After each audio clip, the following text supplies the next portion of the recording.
120 feet. This will be the Balalayam. And after the Mulalayam is built, this Balalayam will serve as a Utsavamurti Sannidhi, where the Utsavamurtis will be worshipped and where the Archanas. See, in the main temple, there will not be any Archana or anything, because just for darshan itself, there will not be time. Like Tirupati, you can only have darshan and Arati, the camp for Arati. No other worship is allowed in the main temple. Because 12 Abhishekam is going to happen, 12 Kala Abhishekams. So continuously the rituals will be going on. People can have only darshan. They will not be able to involve themselves in any ritual. Other than darshan, nothing else will be allowed.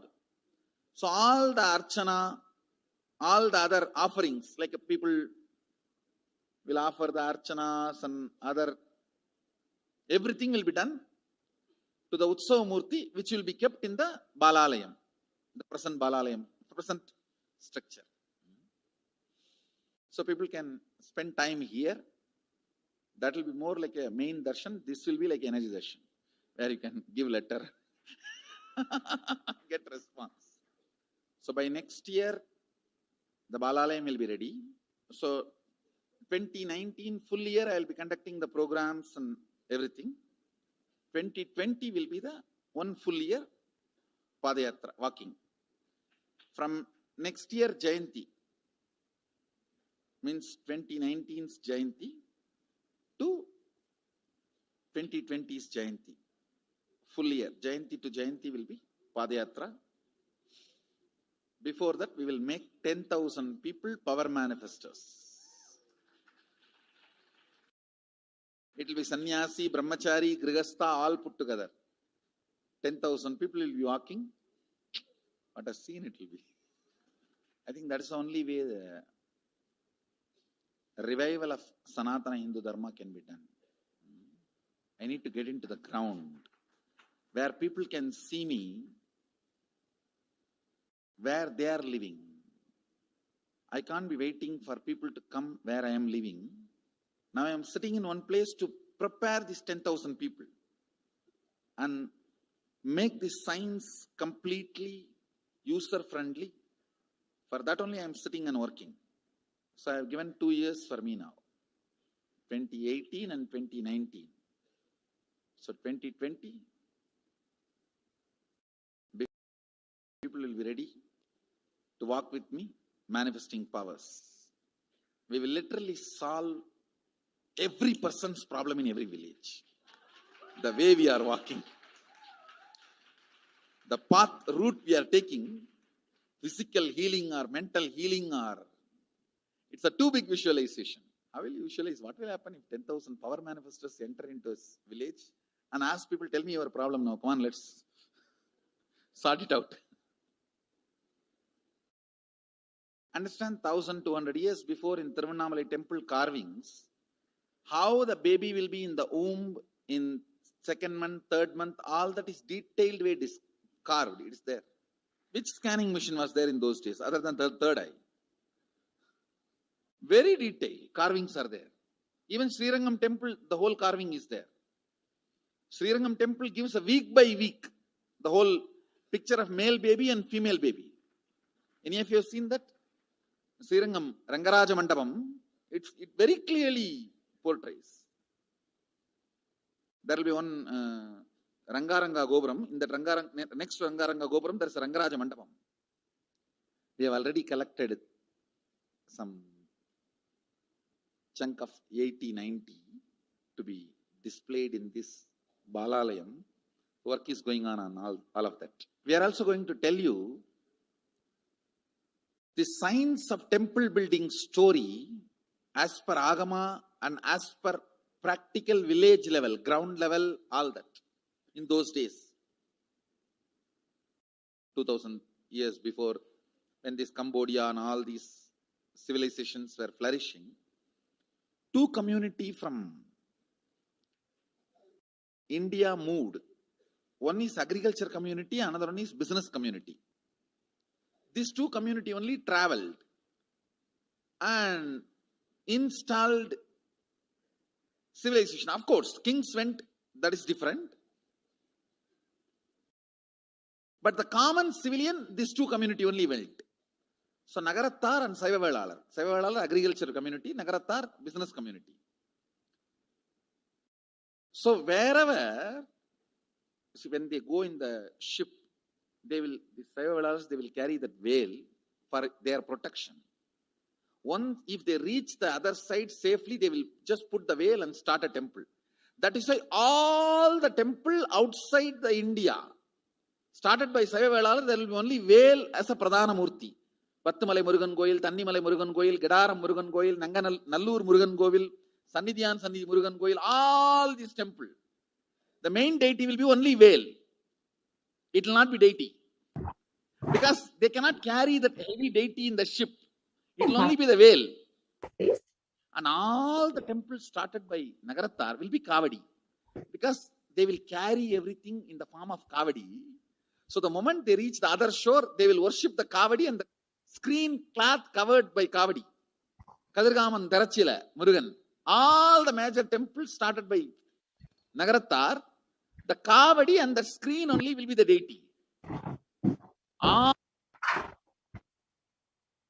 So the Supreme Court of Hinduism revealed the vision for the Bhava that was to take place at 2020, where he himself would go and meet people where they are, attend to every problem which they're facing, whether it was mental, social, emotional, physical, whatever the problem they may be facing.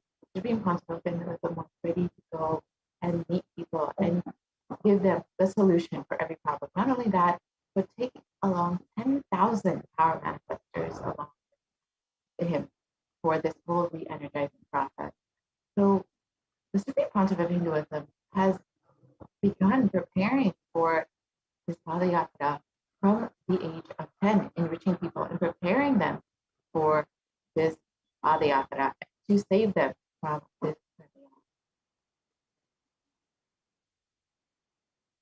And from that age, the Supreme Council of Hinduism has been enriching and initiating the masses into the science of enlightenment through powerful initiation discourses and darshan.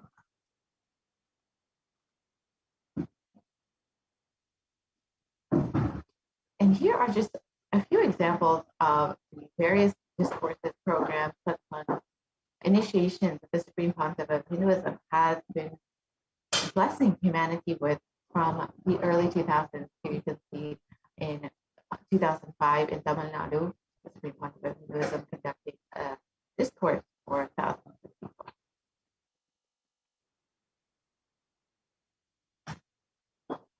And here, again, 2005 in Tamil Nadu. In the next few photos, you'll see the various programs and how many people have been in attendance for these programs. Thousands and thousands, you can see in Namakkal, Tamil Nadu.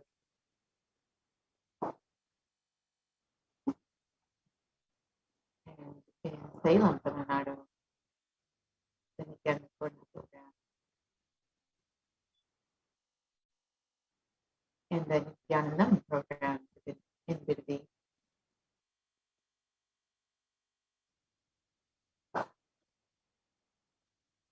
And the birth star celebrations in Devnavali, and how many people were celebrating the birth of Supreme.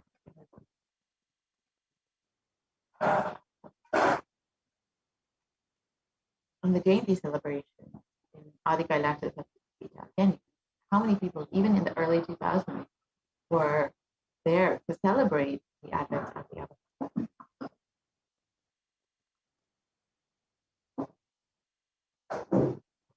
And again, the Jayanti celebration in Tamil Nadu.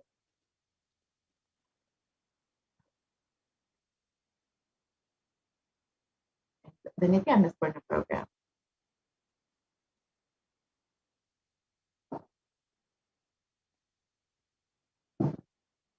The Guru Purnima celebration to celebrate the happening of Guru in our lives.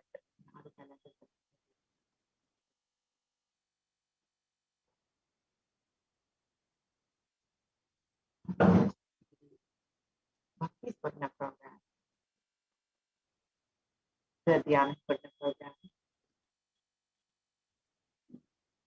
And then the Little Ananda program.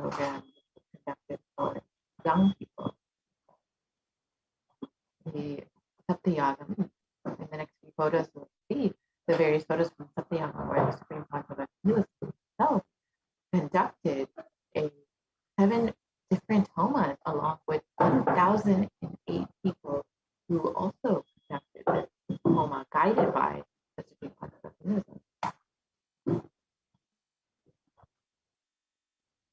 These are the photos of the devotees who were there for conducting homa guided by the Supreme Controversial.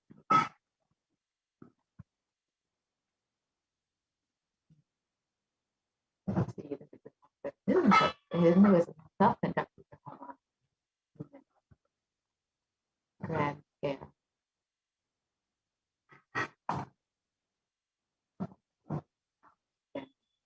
One photo of the Supreme conducting the homa.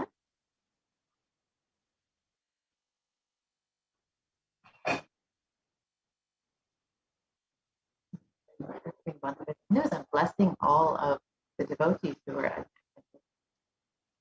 And here again is the Nithyananda program conducted in Adi Kailasa, 7 different towns. And here is again the Nithyananda program conducted in Salem. You can just see how many people were attending for these programs and how many people were blessed to receive the Supreme Controversial Hinduism, receiving the initiation and blessing.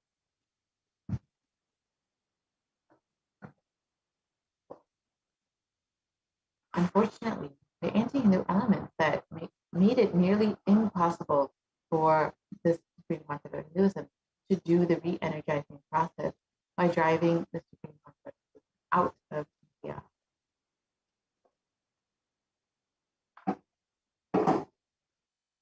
So let us look at Devi's revelation for the solution for this Pralaya to end within India, given on the 31st of May 2021.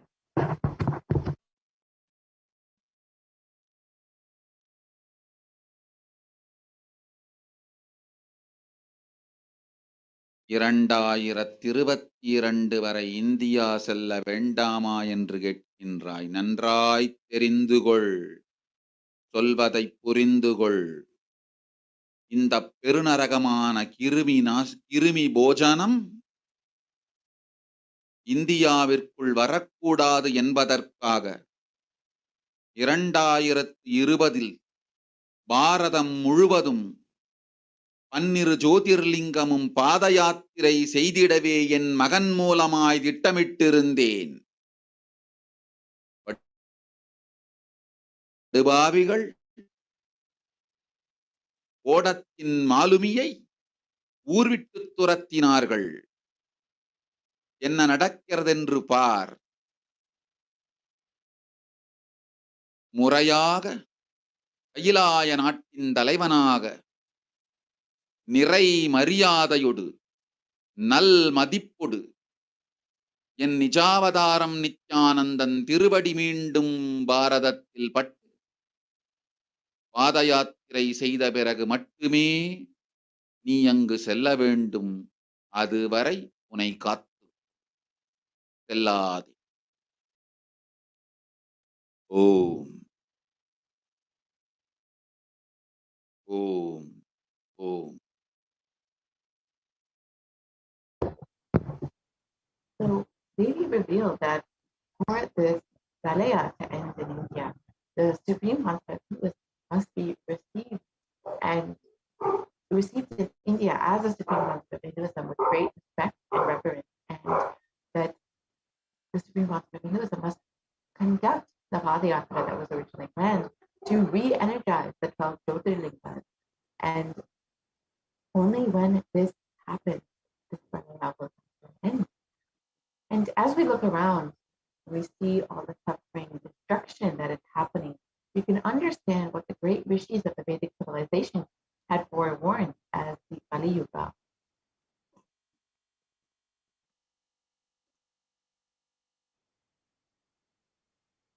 And here is the reference for Kali Yuga in the Burma Purana, which states that Kali Yuga is the worst of the 4 yugas, where man will be his worst enemy. You can look at the translation for this verse in the next one.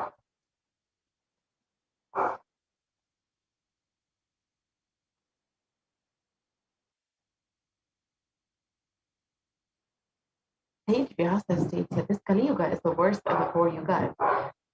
Go back to the last one.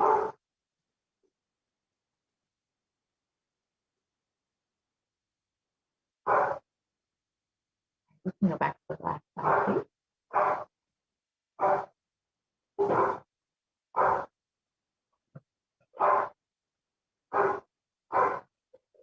We can go back to the last slide.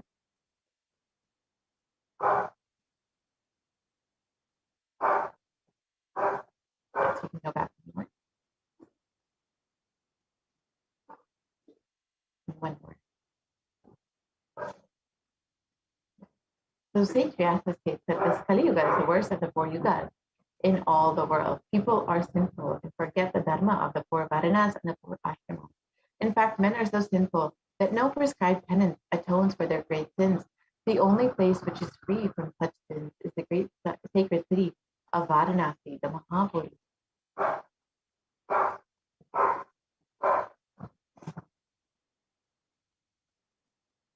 And again, in the Kurma Purana, there is a reference for Kali Yuga which states that the Lord Rudra, Paramashiva himself, is the avatar for the Kali Yuga. And Brahma, the translation of this verse is, Brahma is the presiding deity of, or Devata for Treta Yuga, the first cycle of time. In the Treta Yuga, the second cycle of time, it is Bhagavan Ravi, Surya, in which appeared Shri Rama. In the Dvapara Yuga, the third cycle of time, the presiding divinity is Vishnu. In the Kali Yuga, the fourth cycle of time, the current age, the presiding divinity, the avatar is Rudra, Lord Maheshwara himself, Mahasadasiva. And so, out of his deepest compassion, on the 2nd of January 1978, the Paramashiva himself descended into the human form in the form of the Supreme Pontiff of Hinduism, Jagadguru Mahasannidhanam, His Divine Holiness Bhagavan.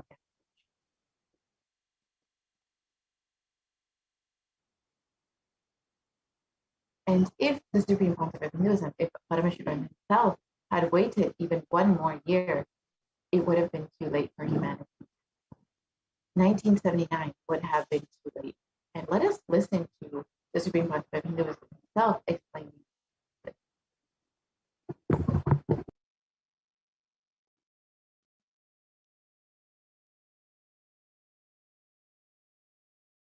And I tell you, O Hindus, don't be afraid. I am back with the same science. We are going to be rich.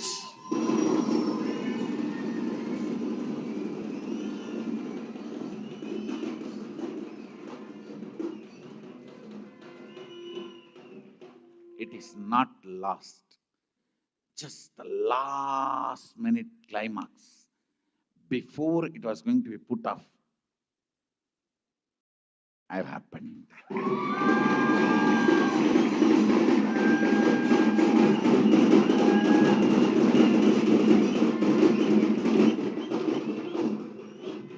(1979) would have been late. 1979 would have been late. If I had time, I would have sent only ambassadors. Because no time, I have to get up and come directly.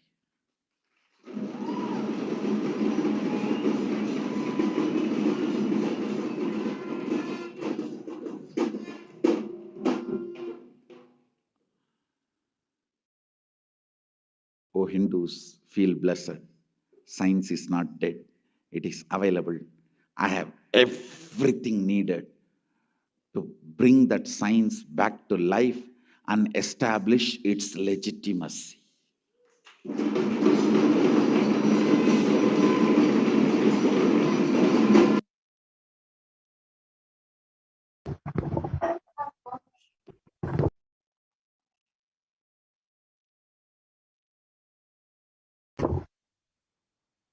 And the Avatar's advent on the planet Earth was to protect humanity from this great cosmic deluge and to bring the new age, the Satya Yuga, and to bring the super conscious breakthrough for humanity.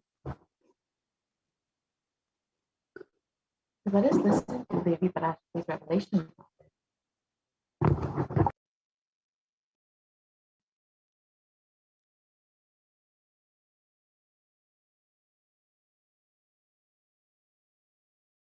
ஓம் ஓம் உலக மக்களே கேளுங்கள். கலி முற்றி கலி கழிந்து புதுயுகம் சத்தியயுகம் புறப்பட வேண்டிய காலம் வந்ததனால் வந்திருக்கின்றது இந்த பெரும் பிரளயம்.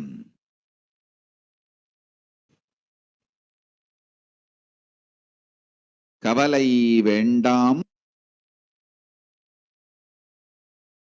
மக்களே.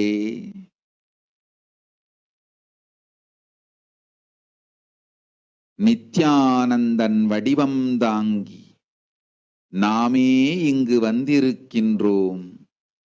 நித்திய யுகம் செய்வோம், நித்திய யுகம் சத்தியயுகமாய் மலரும் இங்கு.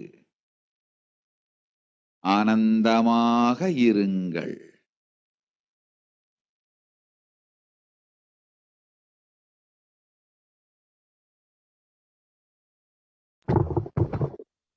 So let us look at Devi's translation for this. People of the world, listen. The time has matured and come for the Satyuga to happen. The great Pralaya has come. Don't worry, people. In the form of Nithyananda, I myself have come. I will make Nityuga. Nityuga will blossom as Satyuga. Be blissful.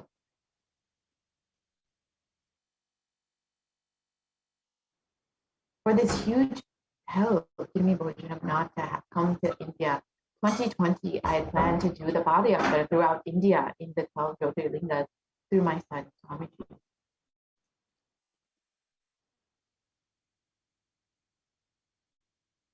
And in order to prepare for this, the avatar has begun the Padayatra at the mere age of 10.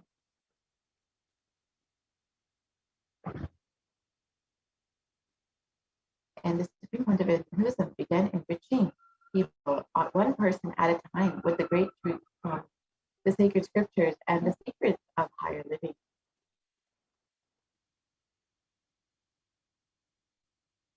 Even as young as 14, Supreme Pontificate Hinduism's classmates recall the yatra where the Supreme Pontificate Hinduism led them all from Guriyatam, Tamil Nadu to Tirunelveli, his birthplace, and a huge pilgrimage site.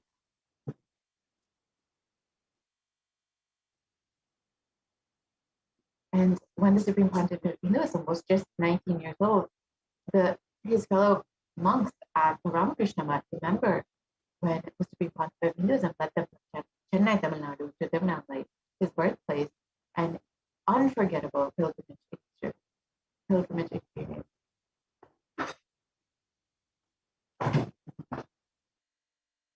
And the Supreme Pontificate Hinduism continued walking the length and breadth of India, reaching more and more people and preparing each one until the Supreme Pontificate Hinduism founded the international mission, the Nithyananda Sangha, to revive Kailasa internationally on 31st of December 1999.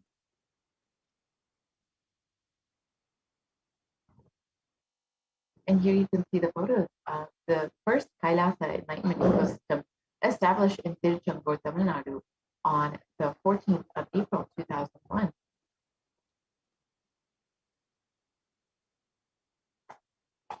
And in 2003, the Avatar continued his Vidyayatra all over the world to enrich people from various backgrounds.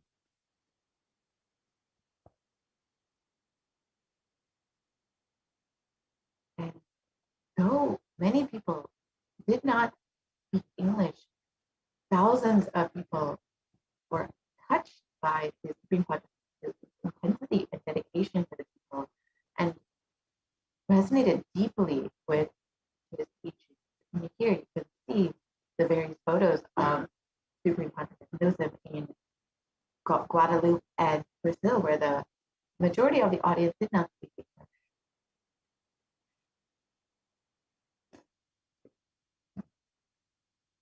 And in 2004, the Avatar and led his disciples on the first Malay Yatra, visiting temples, delivering Satsang, initiating them into the superconscious breakthrough.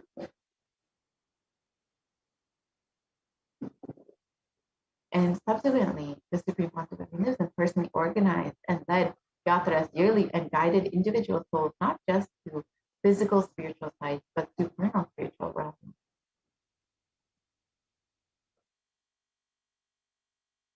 And in 2006, the Padayatras were taken to the next level with the Kodikan Padayatra, with crores participating and impacted by the Nithyanandeshwara and Nithyanandeshwari deities that were traveling from city to city.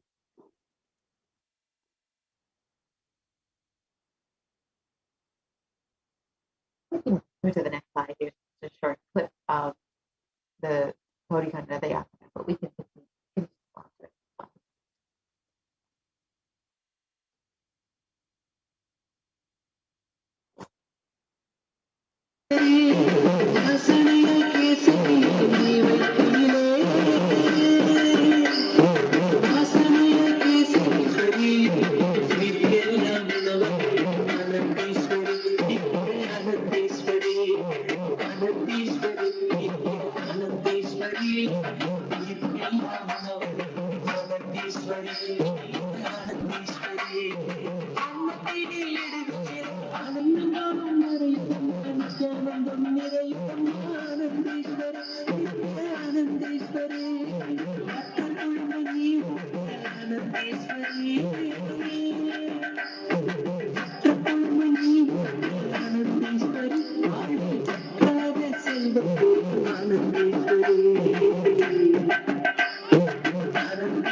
And you can see here the photos of the Supreme Master who is consecrating the Nithyanandeshwara, Nithyanandeshwari, and in the Karva Mandir, in the Adi Kailasa Sarvajyapita, after giving blessing to all of India in the Kodikan Padayatra.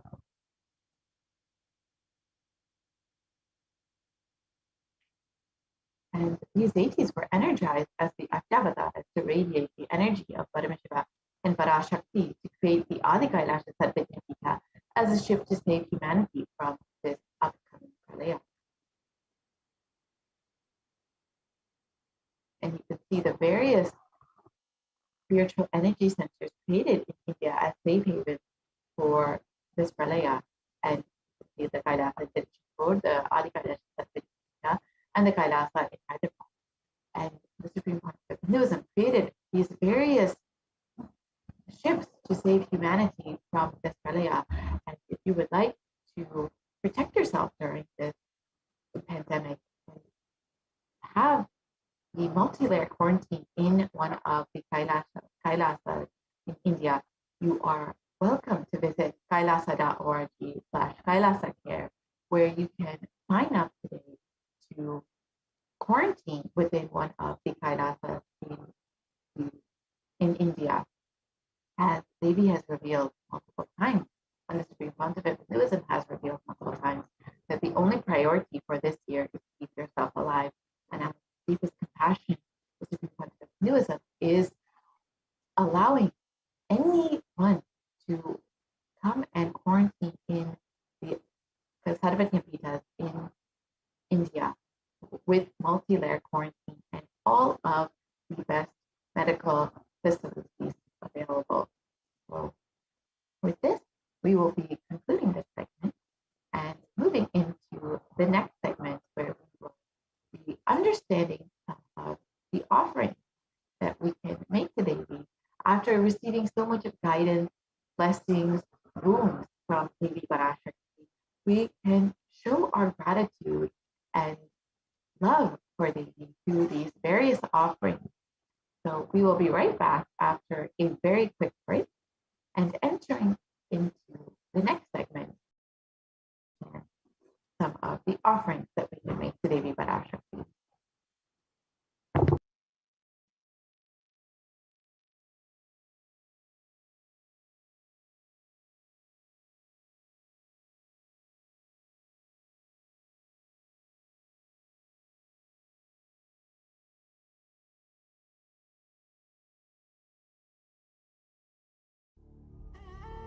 What I mean by the word Kailasa, listen intensely. Enlightenment ecosystem, literally enlightenment itself, in your own home, wherever you are. If you cannot come to Kailasa, it's okay. Kailasa can come to you. Kailasa coming to you is Kailasa.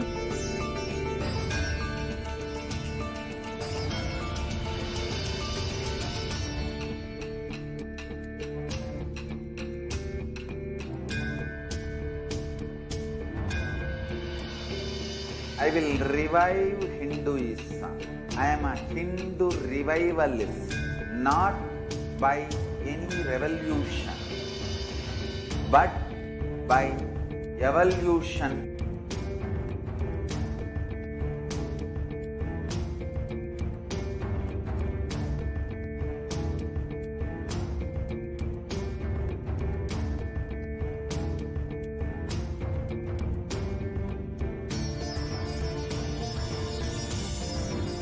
And setting model communities.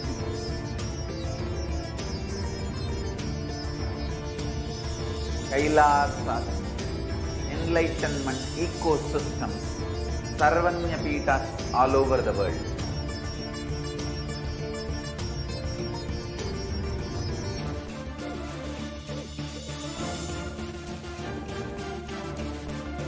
All powerful cognition, knowledge, only when you live, power manifestation and possibilities manifestation happens.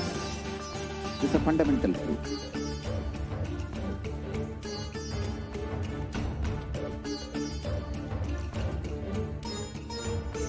Hinduism cannot live exclusively as one sampradaya. No.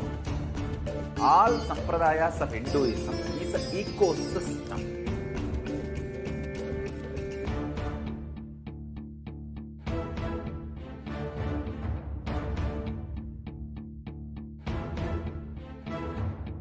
So don't keep quiet thinking that if one sampradaya is attacked, only that sampradaya is going to be affected. All of us are ecosystems.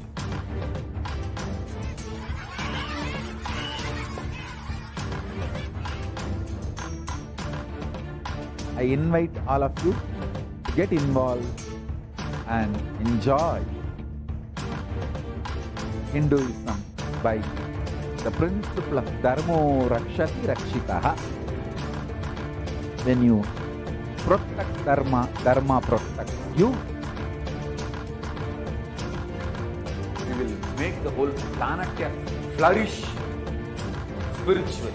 The spiritual prosperity will happen to the whole planet. We all have to coexist together.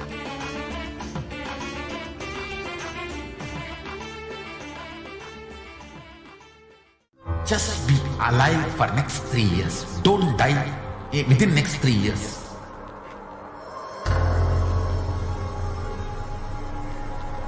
Just don't die within next 3 years. Be alive. Somehow be alive. I'm working sincerely. I will reach you somehow. Somehow I will reach you. It's my commitment to humanity.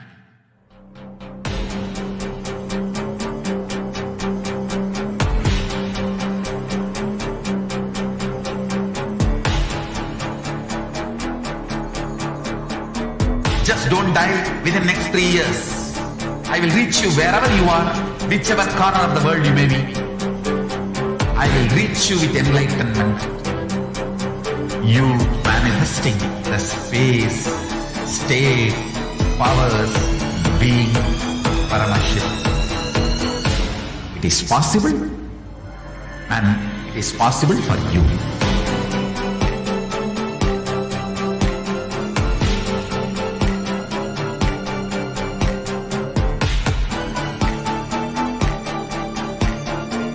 Paramashivoham will reach you with enlightenment science.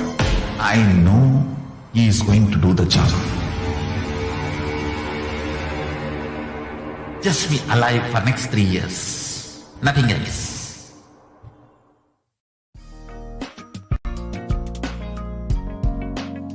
We get you health. We get you ability to build beautiful relationships in your life. We get you direct spiritual support, and we make sure you become wealthy.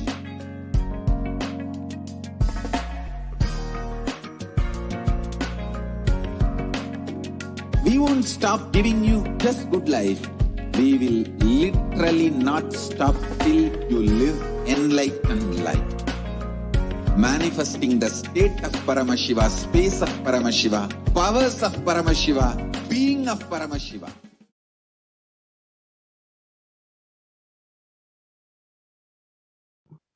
Nithyanandam, welcome back to all of you. Let us continue into the next stage into the program. The different offerings that you can make today for the Devi Parashakti Akashtic reading. Beautifully, the Supreme Pontiff of Hinduism has made available all of these offerings, these ritualistic sevas that you can do, and you can literally manifest the ultimate space, oneness with Paramashiva through each and every one of these offerings. And he says that until you're able to manifest the reality that you want in your life, we will manifest it for you with these offerings. So let us now begin this next segment. Can I request if we can go back to the beginning of the segment, the beginning of the slide? We'll start with the significance of offerings, and then understand the and then understand the various different offerings that we have, the various array of offerings. As well, we'll be understanding the different components that are all involved in these offerings. Everything that is available for you to make today in the offerings, and make today in the offerings, and make these offerings, especially in offerings. That's what we're going today. Yes, we can go on to the next slide.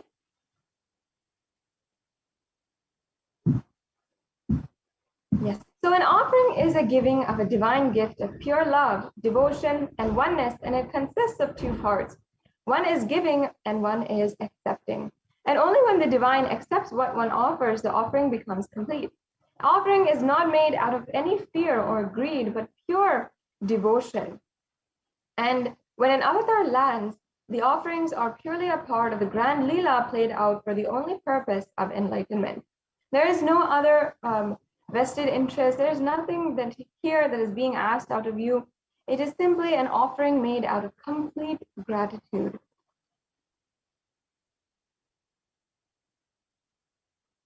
So now, before beginning this segment, let us first chant the Dhyana Shloka from Manonmani Devi Parashakti, who is seated on the very lap of Paramashiva, the embodiment of love and compassion.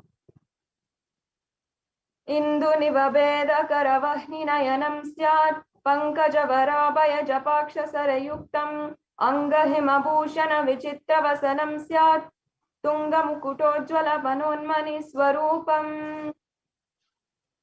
And now I'll be chanting the English translation. Moon-like face holding the Vedas on hand, fire in eyes with lotus flower and gracing blessing hands, and one hand with the japamala, beautifully decorated with jeweled ornaments and wonderful clothes and shining bright crown. Her name is Manonmani. And I'll now chant the next Dhyana Shloka. Dhyaye devim trinetram shishinivadanam vedahastam dadanam savye padmam varadam apare chabhayam chakshamalam divyerabarane vibhushitatanum brahmadi pujitam devimeva manonmanim pratidhinam kamatya dhatrim shubham. Yes, and now the English translation. I meditate on Devi with three eyes glowing like the moon and holding the Vedas, lotus and gracing with blessing and gracing hands, She is wearing beautiful ornaments, and she is worshipped by Brahma and other many gods, and showers auspicious boons for all actions every day.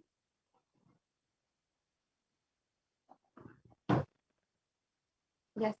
Now, having thus invoked the divine presence of Devi Parashakti herself and meditated on Devi, her form, her beautiful form, let us now enter into this segment, laying the foundation with the significance of the divine element gold. Many of us know and are familiar with the value of gold. We understand that it has an economic value and it's a precious metal. And even we use it to place value in some of our relationships. Whenever it is Mother's Day or Father's Day or a birthday of someone we love, we offer them a gift in gold, a gold set, gold earrings, gold watch. Even when they are placed highest or they value the highest, we give gold trophies and gold awards. So like this, the gold is used to place value in our society. However, what this value really is really misunderstood. But in the Vedic civilization, the Hindu rishis, the ancient scientists of Vedic civilization understood that gold is a divine element. It has properties that is very rare and capable in only a few items. Now, gold is a divine element. It purifies anything that it touches and is an element of spiritual significance and great spiritual power of healing and enlightening. The vibration of gold has the power to infuse sattva energy and positive thought currents in anyone who wears and anyone who sees or operates in its vicinity. Gold is present in all the scriptures, the Agamas, Vedas, Shrutis, Smritis, the Itihasas, and Puranas. And in all the Hindu scriptures, it is abundant that gold is the most auspicious and purest metal, which can purify the very being. In the Hindu civilization, everything was built in gold and exchanged in gold. Ritual feasts were offered in gold bricks, and when one was to be saved from life-threatening illnesses, gold was offered as a ritual fee. Gold was in abundance and used for weighing equivalent amounts of commodities, including cows, and kingdoms were built with huge doors of gold, and the streets would have huge columns and huge archways made of gold. And even horses, cows, and all of the animals lived in coexistence in the civilization and were decorated, adorned, and dressed in gold. So thus, the Hindu civilization thrived on the banks of rivers of gold. In fact, the Indus River was called the Hiranyamaya, the river of gold, in the Rig Veda, and the river Saraswati was called the Hiranyavartani in the Atharva Veda. So thus, gold is a supreme element for offering gifts to the ones you love and revere. And temples are constructed and paved in gold. Deities are made in gold and decked and adorned in gold. Because it preserves the enlightenment energy for thousands of years, it literally lasts forever.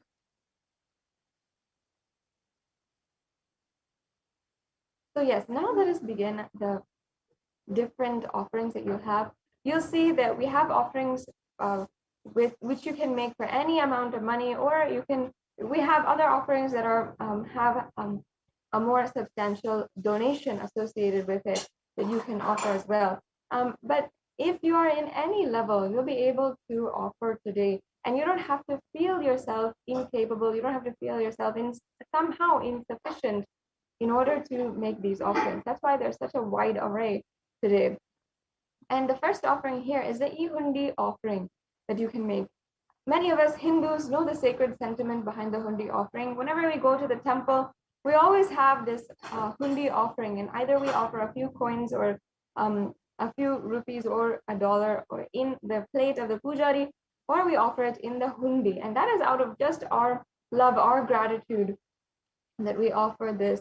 And we offer this because Devi Parashakti is the one who is Bhakti Priya. She is the adorer of true devotion. And in the Lalita Sahasranamam, there's also a verse which I'll now be chanting on how Devi Parashakti is named as Bhakti Priya.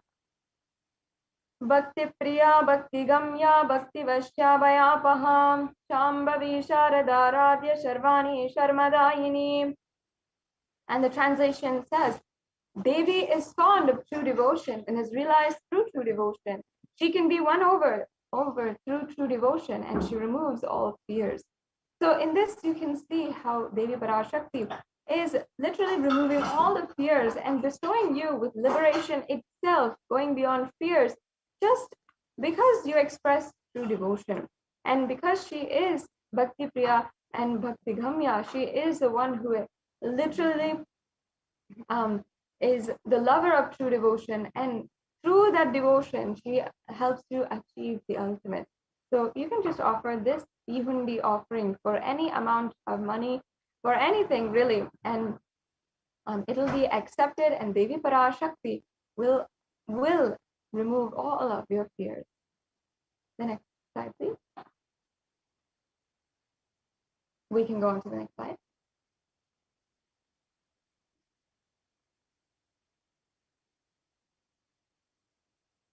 The next offering is the Sankalpa chanting. And Sankalpa chanting is the mantra, the prayer that you can offer to Devi Parashakti of your conscious resolution, your declaration. And the Sankalpa is whatever it is, either in the different rituals, or even in the Guru Puja, Shiva Puja that we do every single morning as Hindus. In that, the Sankalpa is chanted for every single ritual. Before the ritual, we declare what we want to manifest through this ritual, and then proceed for the rest of the ritual. So the Sankalpa is always there, and then you can just chant the Sankalpa because it is itself a powerful mantra, a powerful prayer for experiencing and manifesting your reality. That is the beauty of the Sankalpa mantra. Whenever it is chanted for another person, that person on their behalf, we are literally sending all the healing prayers, the blissful blessings, everything, and you'll be able to manifest whatever you want in your life. And the reference here we have is from the Devi Mahatmyam, chapter 12, verse 34. And it says that the goddess enchants this universe, and she herself gives birth to this universe. The goddess, being prayed without interest in anything, gives that knowledge that leads to salvation and gives wealth in the materialistic sense. In this, it's literally saying that Devi Parashakti, unconditionally, without interest in anything, without asking for anything back, she gives you whatever you want. And in the same way, just through this beautiful mantra, after requesting and deeply offering our prayers at the feet of Devi Parashakti, she bestows us with all the auspiciousness. And she literally can fulfill all the fruition of our desires and wishes. Yes, let's go on to the next offering now. And here we have the Sahasranama Swarna Kaku. And in the Hindu tradition, the Sahasranama is a very Sahasranamavali, the chanting of the names of your Ishtadevata, or chanting of the names of a specific god or goddess, is actually a very refined practice. It is something that is very traditionally used, and continuously chanting the name or doing the japam of the name of God is a very powerful practice for attaining a very sacred space and even attaining Nirvikalpa Samadhi. Now, just doing this Sahasranamavali, chanting the names and the divine qualities of your Ishtadevata, of God, is so powerful because it literally, we are cherishing those divine qualities inside of our inner space. And the reality is that whatever we cherish in life, whatever we keep inside of the secret chambers of our heart, and we're continuously ruminating on, we're continuously holding inside of our inner space, whatever that is what you're going to manifest in reality. If you feel you are always in suffering, or if you feel you are always attracting situations where you are kept in suffering, whatever it is, that is what you are going to manifest into reality. If you keep all the time Mahavakya going on in your inner space, that is what you're going to manifest in your inner space. So in the Lalita Sahasranamam, verse 731, Lalita, or Devi Parashakti, is described as Nama Parayana Prita, the very one who likes the repetition of her various names. And this is not out of coincidence. Beautifully, Devi Parashakti gives this as a technique just doing the parayana of her various names, which will help you manifest reality as you want it. So this is the offering of the 1008 names of Devi Parashakti. And it's a very special and unique archana offered to the Mahameru of Devi Parashakti. You can offer a gold coin inscribed with the 1008 names to receive the blessings to have the Ananta Kalyana Gunas, all the divine qualities of Devi Parashakti.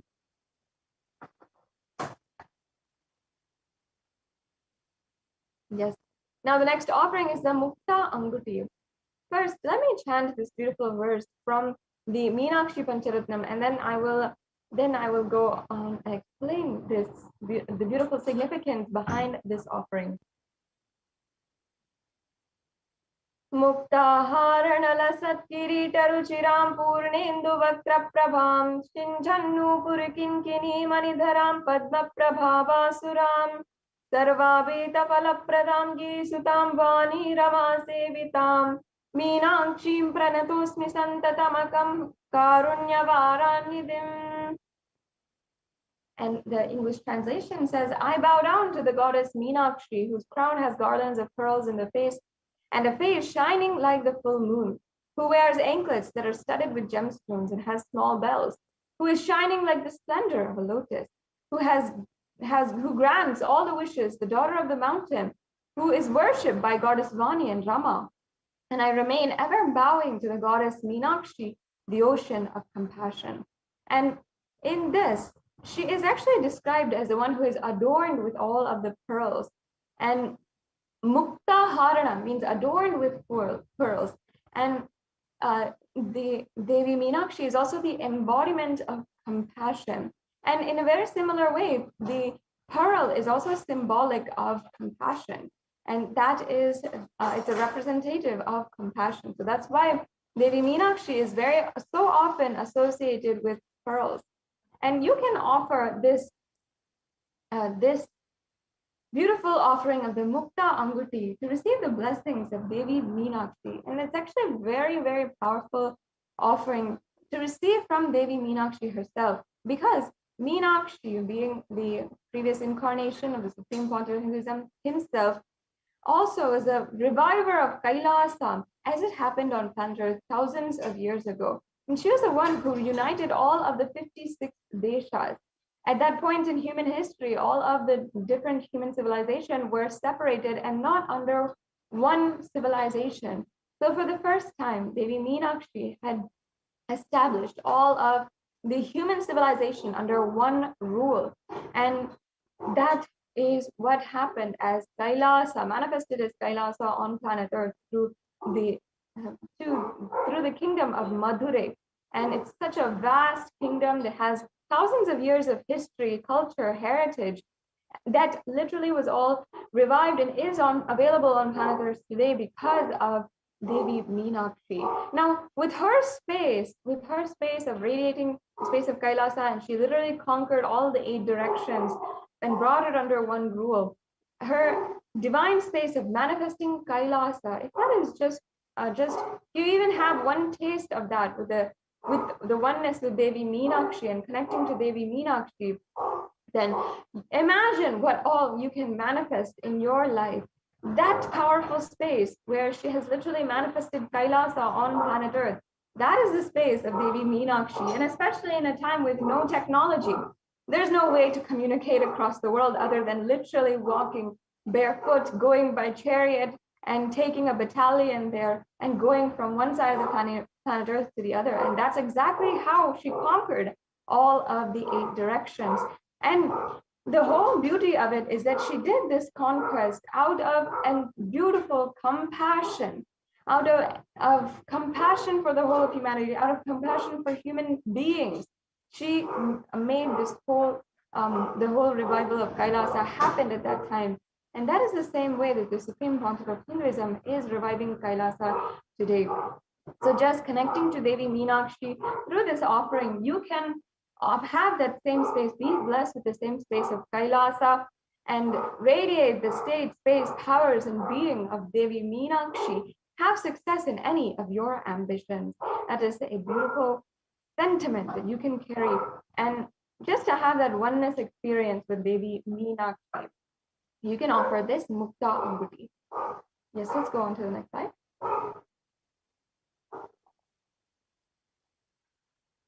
We can go on, Ma.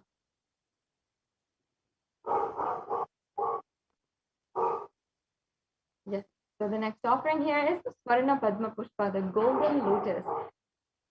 In Sanatana Hindu Dharma, you will find a lot of different references, symbology, themes in motifs for the lotus symbology.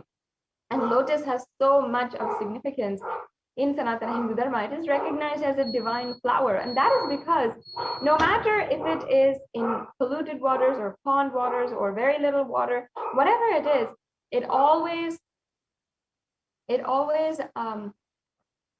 blooms. It has the same kind of elegance, resilience, radiance, and it still has that beautiful divine quality.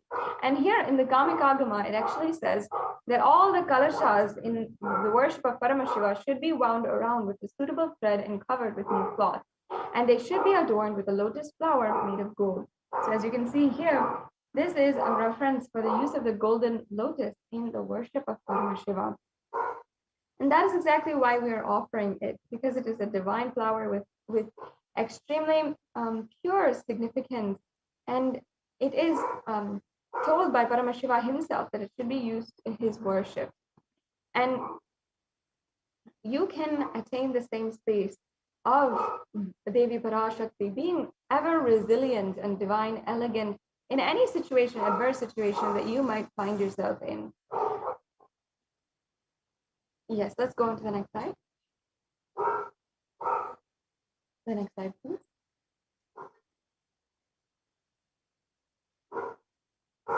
Yes. The next offering we have today is the Swarna Meti, the golden toe ring. And the neti, or the toe ring, has so much of significance in the Vedic tradition. In fact, the toe ring, which we know as in popular culture as a very fashionable jewelry, it is a source from Hinduism and has its origin in Hinduism, because the very toe ring is used to adorn the feet of Devi Parashakti, and also adorn the feet of any married woman, any woman who upon her marriage, she is bestowed with the toe ring, because the energy of Devi Parashakti is invoked in her. I'll just be chanting the verse where it refers to Devi Parashakti as the one who graces just from her toenails. So it says, Nakhadiditi samchana namajjana tamo guna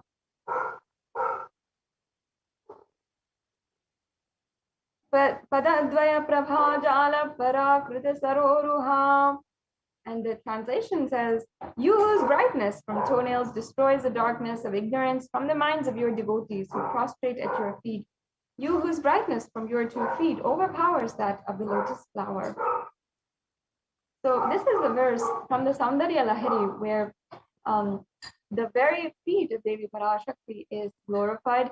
And you can see that it's not just her feet, but even her toenails, if they grace you. Even if you just have the grace of just even an inch or a quarter of an inch on her toenails, you will be able to manifest anything in your life. You can remove all the darkness, the ignorance in your life.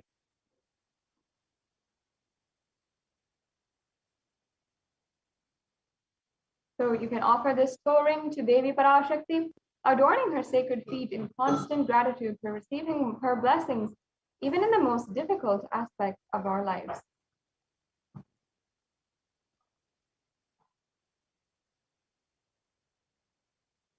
Yes, and the next offering that we have here is the Swarna Mantika, the golden hairline jewelry.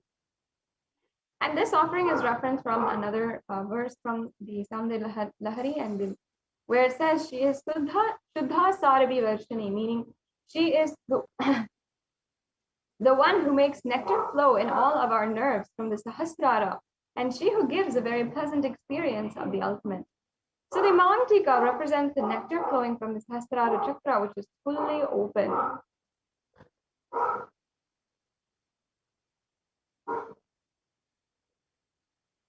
And you'll be able to see actually in the Hindu tradition, even the women who are dancers, they always often wear this mangtika from the center of the forehead, sorry, center of the head to the forehead, and often even along the forehead as well.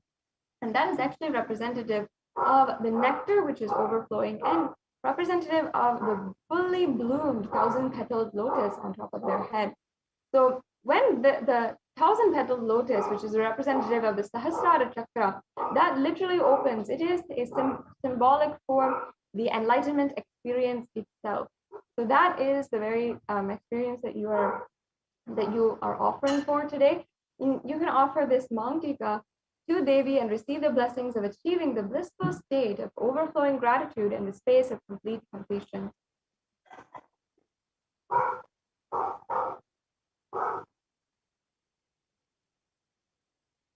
Yes, and now the next offering is the Pratyakshapada Puja. The Pratyakshapada Puja also has reference from the Saundarya Lahari in the verse that we just chanted, and basically it states that the nails that have been sharpened by being touched by the crowns of celestial beings who always prostrate before Devi. And here it says that the Tamoguna is darkness. In this stotram, tamas is indicative of ignorance in the minds of devotees. And by constantly prostrating before Devi, their ignorance is removed and they attain ultimate knowledge. So offering this Pratyakshapada Puja to Devi Parashakti blesses the Yajaman with auspiciousness and the blessings of the Supreme Pontiff of Hinduism.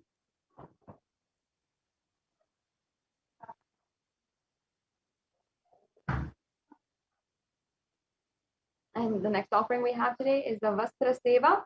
The offering of the Vastra Seva blesses again the Yajaman with the auspiciousness and blessings of the Supreme Pontiff of Hinduism. The next slide, please. So here we have all of the different offerings that you can make. There's 9 different offerings, and you don't have to feel, once again, you don't have to feel that there is something that it might be too much that you can offer. You have several different levels of offering, either something that you can make for any amount for $1, and there's several different levels for each of the offerings as well, and options that you can choose from, so that if you have the interest in making the offering, you can make any one of these offerings, and it still has such deep significance and can give you that ultimate space of oneness with the avatar.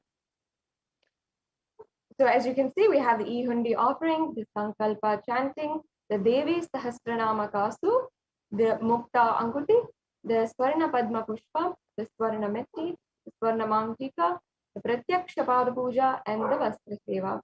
So all of these, once again, have different amounts associated to it, and you can offer this as well. The next slide, please.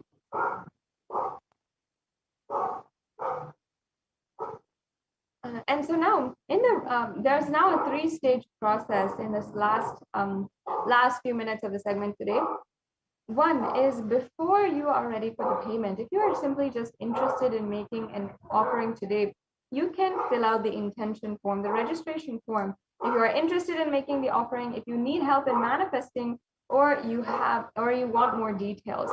And sometimes there's often many other offerings that you can make with several different festivals coming up, and you can plan for the offerings that you want to make and manifest that in your life. So you never feel that you want to offer but you cannot in some way. It's always possible, and you have to nurture that possibility to literally experience that oneness and deep gratitude and love with Paramashiva.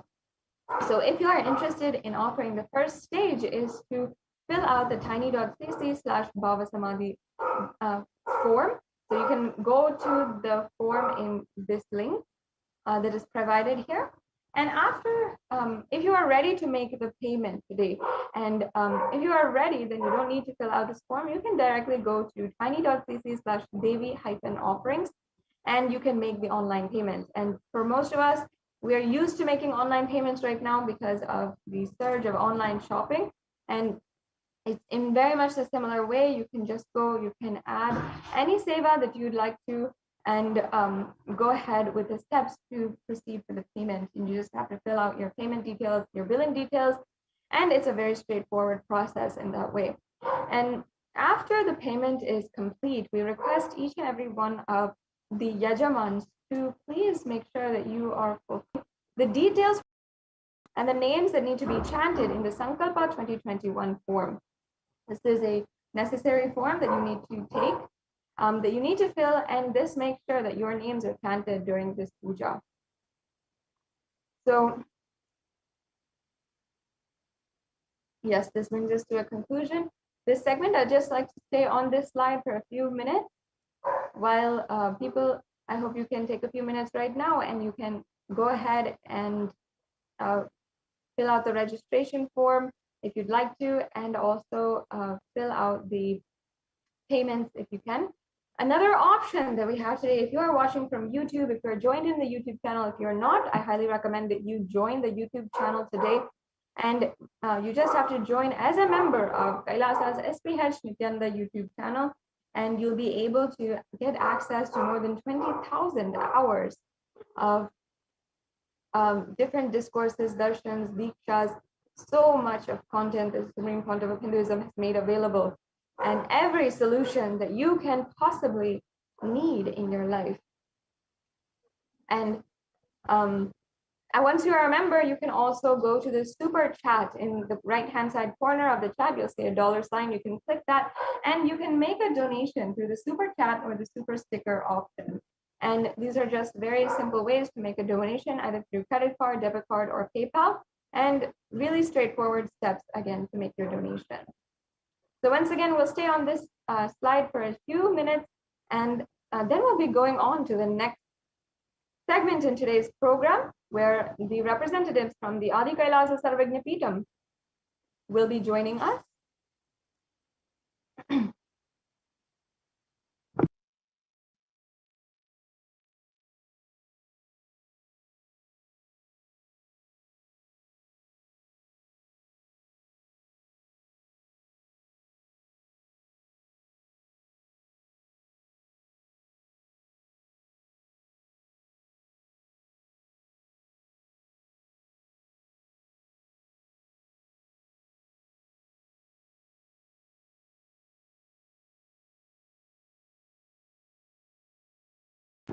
So once again, please take a few minutes right now and fill out the registration form. If you are interested in making an offering today, you can just start manifesting this offering, and you can make the payment as well and when you are comfortable and when you can make the payment as well.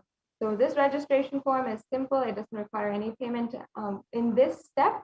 So you can go to tiny.cc/Bhava Samadhi, and you can fill out this form in order to make your intention today for the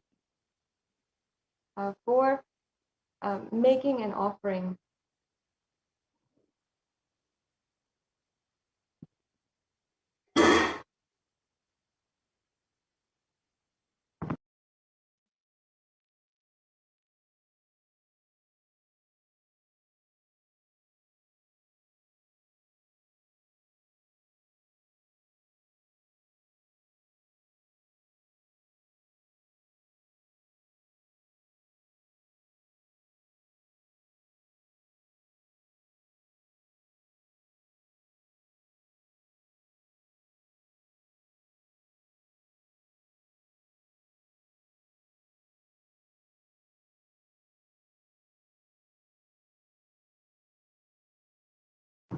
I request also if we can go to the link and show the link tiny.cc/Devi-offerings. If we can go to this link and project this link, then we can show the viewers exactly how easy it is to simply make a donation today and make an offering today. It's just a very quick process where you're just filling out your payment details.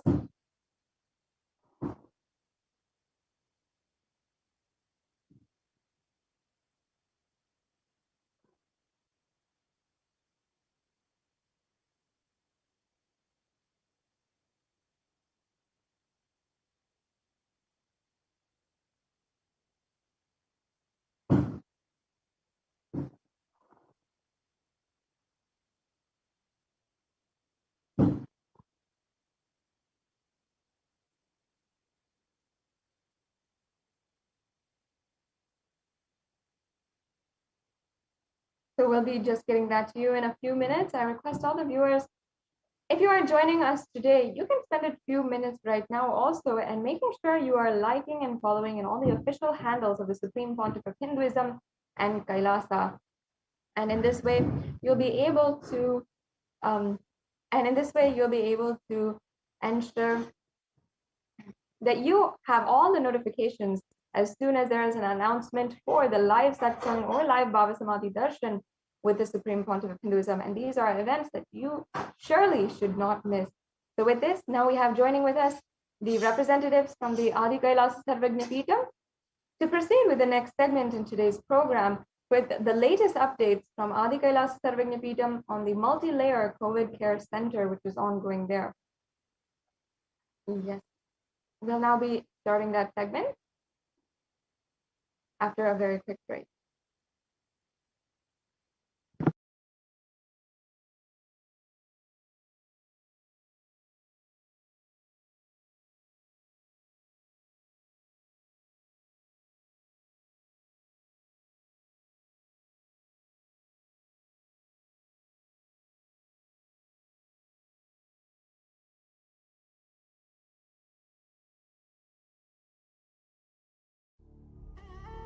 What I mean by the word Kailasa, listen intensely.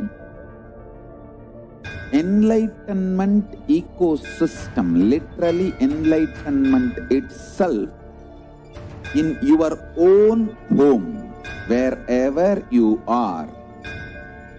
If you cannot come to Kailasa, it's okay. Kailasa can come to you.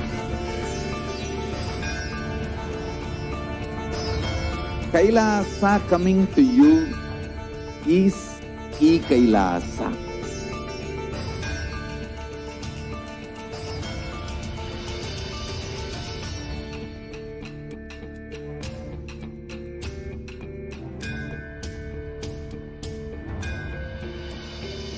I will revive Hinduism.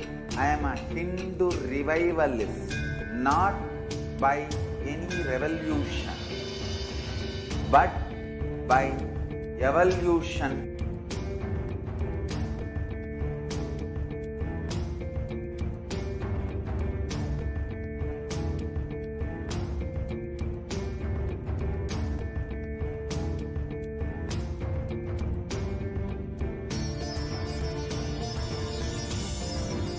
And setting model community.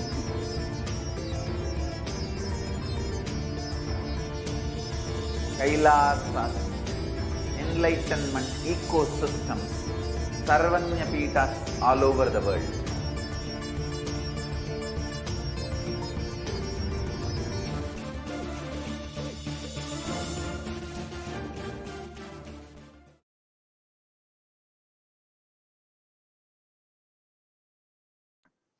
Nityanandam, everyone.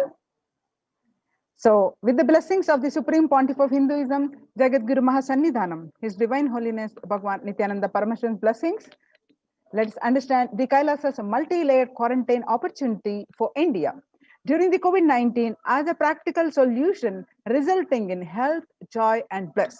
And today, I have a great news to share with you all.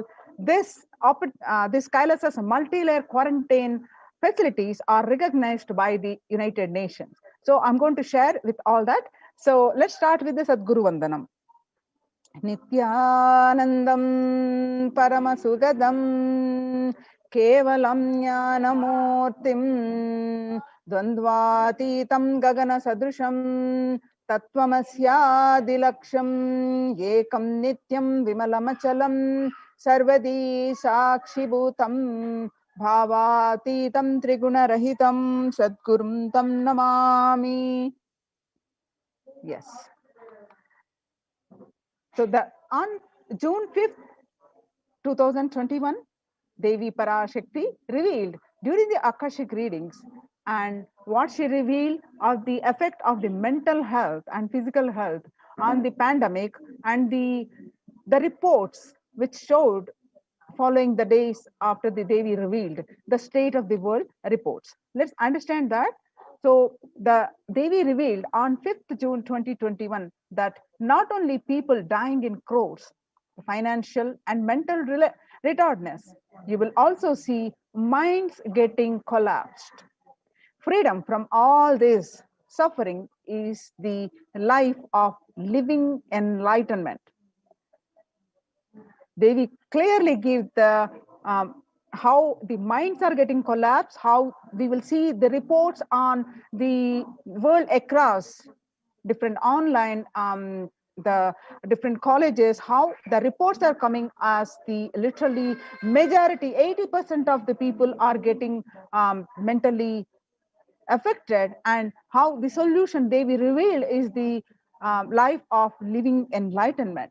First, they will reveal that first prevent yourself from this deadly corona. Oh people, do the job of saving your life as first priority.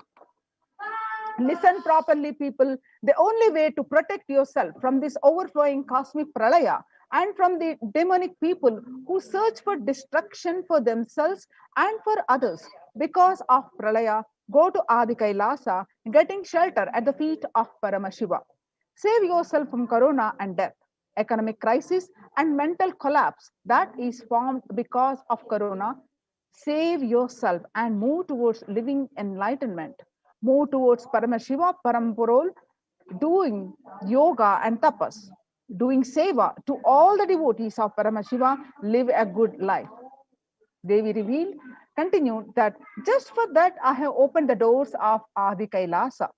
For all those in the universe, not only human beings, all as even siddhas, jnanis, and yogis have come and are doing penance in Adi Kailasa. For even who come, goodness, prosperity, jnanam, and yogam will overflow.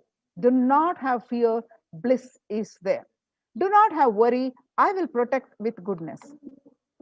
Just for that, I have opened the doors of Adi Kailasa. For all those in the universe, not only human beings, as even siddhas, jnanis, and yogis have come and are doing penance in Adi Kailasa.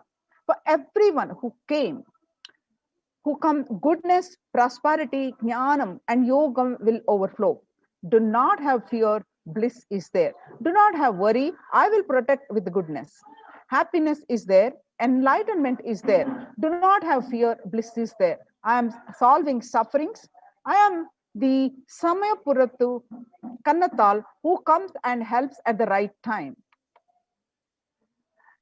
Revelations about mental health issues by Devi on 5th June 2021. We just saw some of the glimpses. Now let us see the media article confirming the same on 6th June 2021. The global news of psychiatric symptoms like depression, anxiety exhibited by the COVID-19 patients.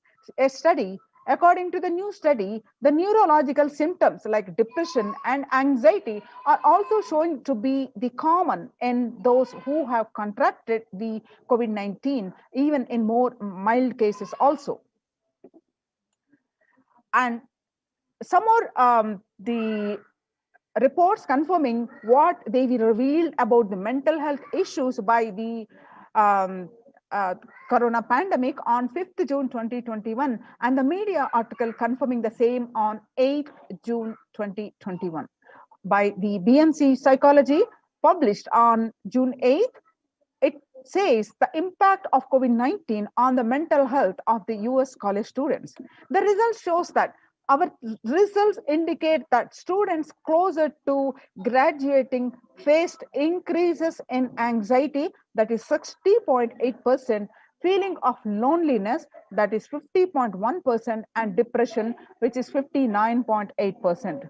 Many reported worries for the health of loved ones. The most impacted their mental health status, about 20%. And they need to take care of family, most affected, that is 31.8%. Almost 1/2 of students took exercising and other remedies. The rate of and depression continue to soar, researchers say. Researchers at the Dartmouth College, who have tracked the moods and behaviors of about 200 college students for 4 years, say stress levels are at their highest. This report by Lauren Lumpkin on June 10th, 2021. The Dartmouth College researchers began tracking 217 students when they entered the school as freshmen in 2017 in the hopes of understanding how they behave. They have seen students' stress levels rise and fall, usually in tandem with midterm and final exams. But since the onset of the coronavirus pandemic, rates of depression and anxieties have soared and have showed no signs of coming down, said the Andrew Campbell.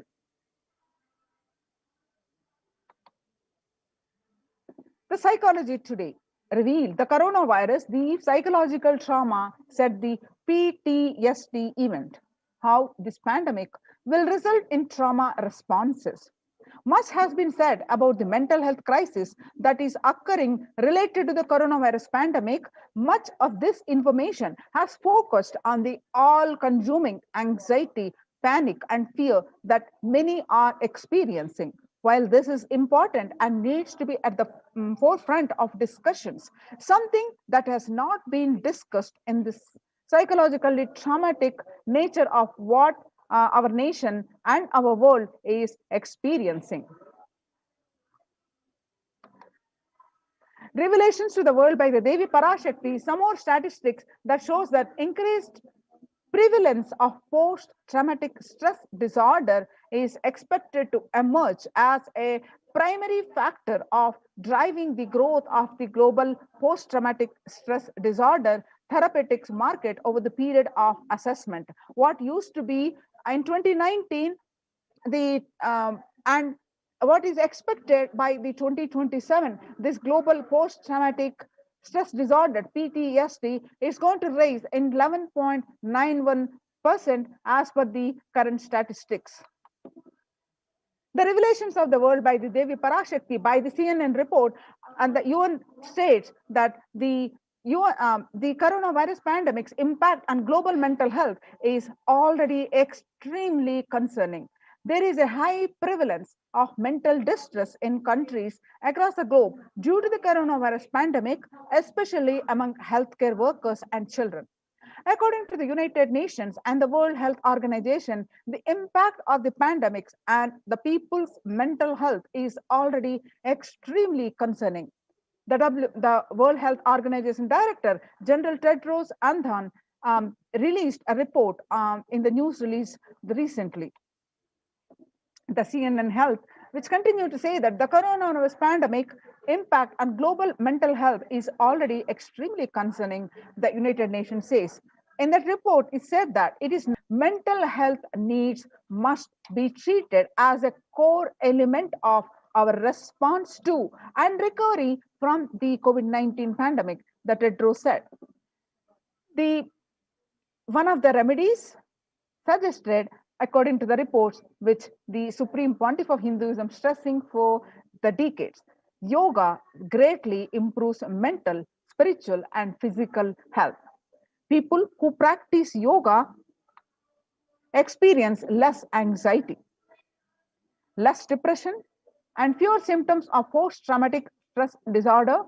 Yoga also improves well-being, including increased gratitude, relatedness, acceptance, centeredness, empowerment, self-esteem, compassion, and self-awareness and hope. Yoga can help us to manage stress and self-regulate, an important tool in the current time. We are all equipped with innate coping strategies for responding to stress, but sometimes our stress response can become out of balance.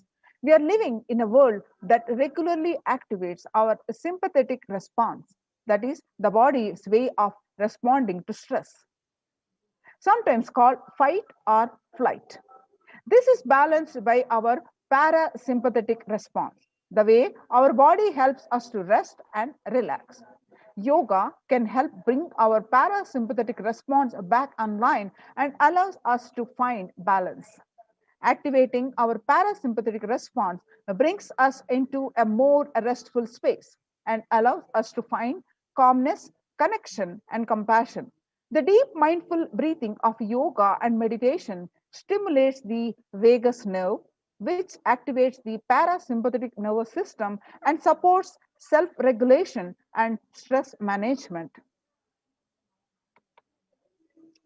Revelations to the world by the Devi Parashakti and the yoga can be a valuable tool to self-care, especially in challenging times. Yoga is now being used as an empirically based treatment, often in combination with other interventions, with benefits for both physical and mental health.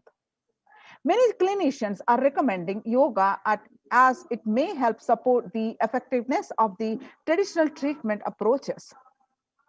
The Psychology Today revealed that when we actively choose a tool of self-care, we better equip ourselves to survive and seek resilience in different circumstances.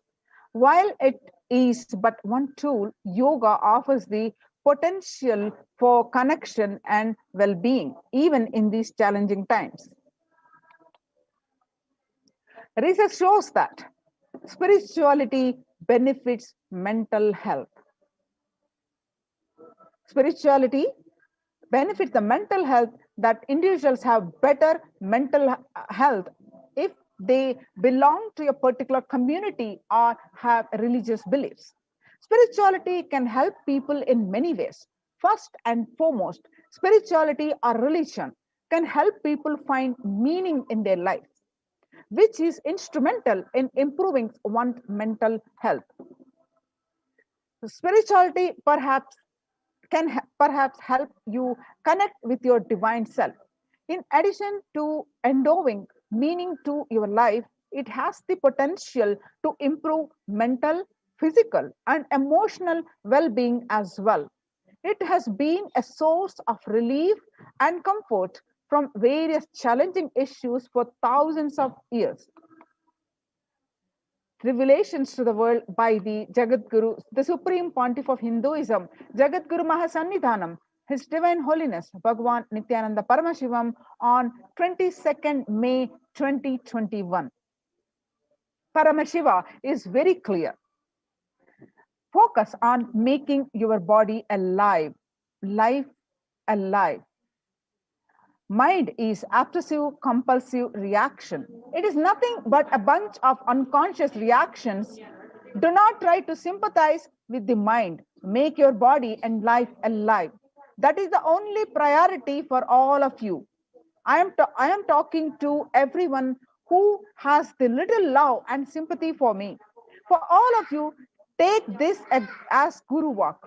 Make your body consciously strong. Gym will build muscles, make you look very nice in the outside, but only yoga and Ayurvedic lifestyle will make your body conscious.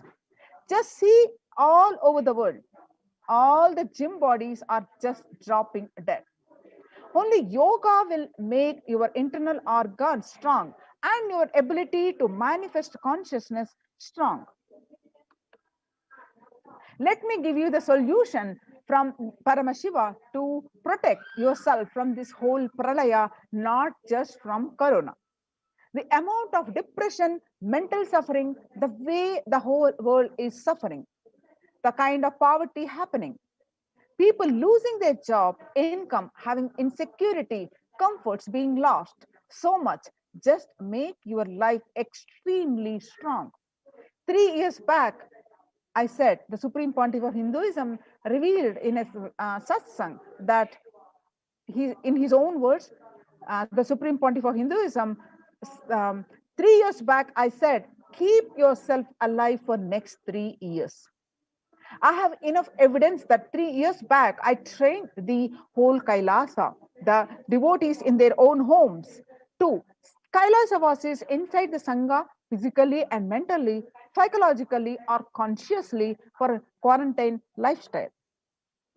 For being active without getting mentally broken by being in one place, doing intense yoga, making the body and internal organs strong, taking bay leaf, neem juice, tulasi, haritaki, lifestyle of less food and more energy, more activism. I only told it is for an important reason. Please wake up.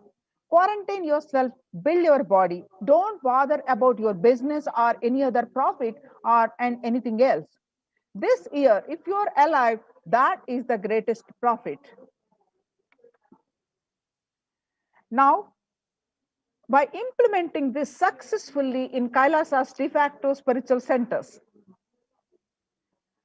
by implementing the multi-layer quarantine and implementing various measures of Ayurveda, Siddha, and various quarantine measures, the Supreme Pontiff of Hinduism successfully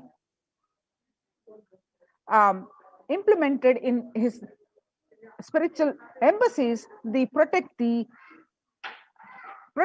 from the pandemic. This has been recognized by the United Nations. The news that you see in the slide that you're seeing on the Supreme Pontiff of Hinduism's page, which published this article. Few hours back, the United Nations recognizes the Kailasa's report on the COVID-19 and the multilateralism. You can see the images of the Facebook post by the Supreme Pontiff of Hinduism page, and you can see some more screenshot from this page of the Supreme Pontiff of Hinduism page. Now, let's understand the report. The report.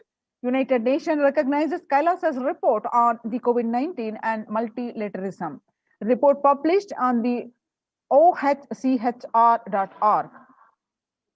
You can see the link on this. You can get this link on the Supreme Pontiff of Hinduism's Facebook page and click on this link and read yourself.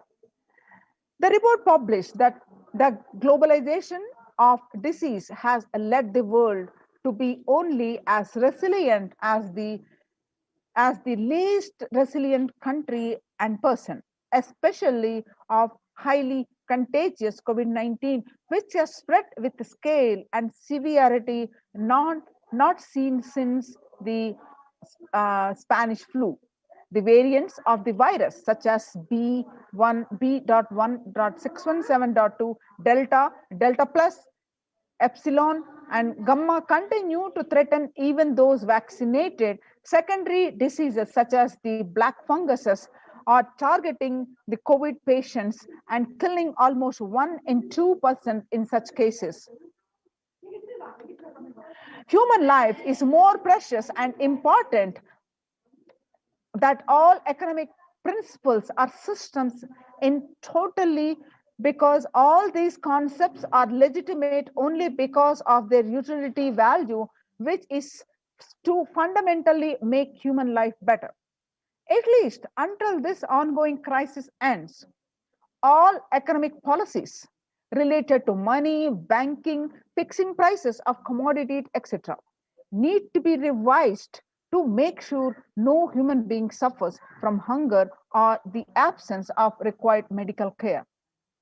For this purpose, Kailasa has presented a detailed report on effective solution for COVID-19 through multilateralism that was published by the United Nations. You can see the link here. You can also download the link on the Supreme Pontiff of Hinduism's Facebook page and download the link and read it here. I'm going to present the excerpt from that article published. COVID-19 and multilateralism. Earlier reports by the UN, reports on the rights of indigenous women, and not only this article, there are 2 more articles published by the United Nations recently, 3 to 4 weeks ago. The earlier report, you can see the links here on the topics of reports on the rights of indigenous and women and girls. The link is projected here, and also second report on femicide. The introduction of the key obstacles, globalization of diseases, had led the world to be only as resilient as the least resilient country and person, especially for highly contagious COVID-19, which has spread with scale and severity not seen since Spanish flu. The variants of the virus, such as the Delta plus Epsilon, continue to threaten even though vaccinated. Secondary diseases such as the black fungus are targeting COVID-19 patients and killing almost 1 in 2 persons in such cases. Second, the distorted policy decisions and conflicting principles can lead to polarizations amongst nations and within, leading to various extremes such as the hoarding of vaccines in some places, the wastage of vaccines in others, and an unaddressed shortage of vaccines globally. Third, the pandemic has exposed the fragility of the global system. The disruption in the supply chain is especially worrisome for essential food supplies, which disappropriately affects the already most even worse, even more. Fourth, the lockdowns have brought the global economy into crisis, bringing recessions and worsening unemployment rates. Frequent lockdown and the ongoing threats of the famine, especially in countries where the employment is predominantly informal, are exacerbating worries that starvation may cause more suffering than the virus itself. Far more than SDG2, zero hunger, the number of now predicted to come close to 1 billion. You can see the various articles published. Based on these articles, you can see the various articles. The report is submitted. I'm projecting the various articles.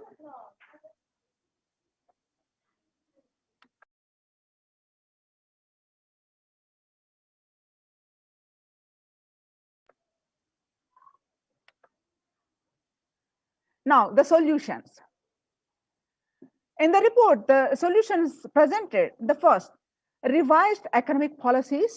Human life is more precious and important than all economic principles or systems in totality, because all these concepts are legitimate only because of their utility value, which is to fundamentally make human life better. At least until this ongoing crisis ends, all economic policies related to money, banking, fixing prices of commodities, etc., need to be revised to make sure no human being suffers from hunger or the absence of the required medical care.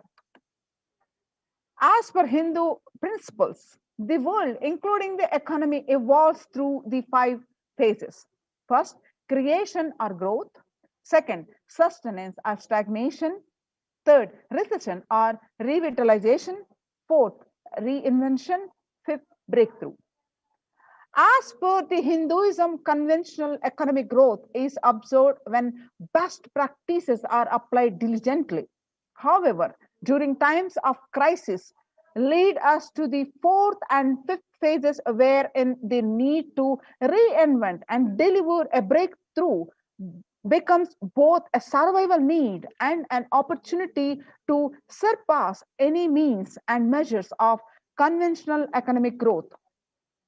Seventh, according to the Keynesians, increased public expenditure during the Great Depression of 1929 improved the economy. However, the government never completely gave up trying to balance the budget, which resulted in it never spending enough to bring the economy out of recession until the Second World War. Similarly, the current crisis requires governments to temporarily discard trying to balance economic interests that compromise quarantine safety and put human life at risk, rather than reinvest their economic strategies and multilateral coordination for benefiting during the subsequent breakthrough period after the end of the crisis. Hindu multilateralism, there is an immense inequality in the capacities of governments, organizations, and people in 2 groups. That is, first one is health response, second one is economic recovery. surviving the high contagious COVID-19, where the world is only as resilient as the least resilient country, and the person requires governments, organizations, and people to collectively address the crisis. From the 3200 BCE, nations in Asia had multilateral treaties based on the Hindu principle Vasudhaiva Kutumbakam. That means entire world is my family. This verse is from the Maha Upanishad, chapter 6, verse 71 and 72 and 73. You can see the articles of what we presented, the published in the report, the various articles published.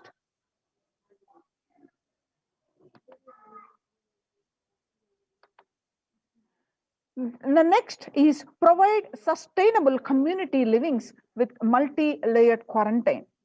Home or self-quarantine is not a viable solution for a vast majority of people for either health safety or economic reasons.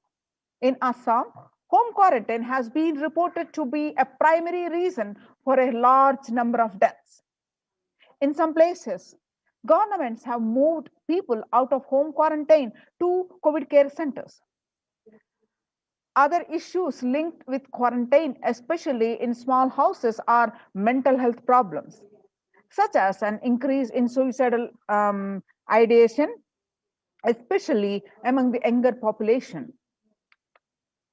This requires friendly quarantine setups which are self-sustained and sufficient in terms of food stock and supplies, recreation, employment, education, etc. In India, the state governments have attempted to provide free and paid solutions which face various challenges related to hygiene, exorbitant pricing. Some facilities have seen challenges related to requests for private accommodation. Experimental townships such as the Auroville have demonstrated a fair amount of success in creating a friendly, safe, and compliant quarantine facility. However, solutions such as Auroville are not open to public. For 2 decades, the leader of the ASMT Hindu community, the Supreme Pontiff of Hinduism, Jagadguru Mahasannidhanam, His Divine Holiness Bhagwan Nithyananda Paramashivam, had been creating townships like Auroville across more than 100 cities in several countries. Most of these townships, such as the ASMT Monastery, India, Bangalore, have been opened to offer multi-layer quarantine as a free public service with free food and accommodation, free internet to work from home or monastery. The ASMT community has seen a fair amount of success in these townships with 0 reported cases of COVID infection in the past 2 years and has already saved many lives. The Supreme Pontiff of Hinduism, Nithyananda Paramashivam, has urged citizens worldwide, especially from regions severely affected by the pandemic, to protect themselves as the topmost priority and avail these free quarantine facilities that the community has created, especially as home quarantine has failed for many and is known to be a primary reason for large number of deaths in many scenarios.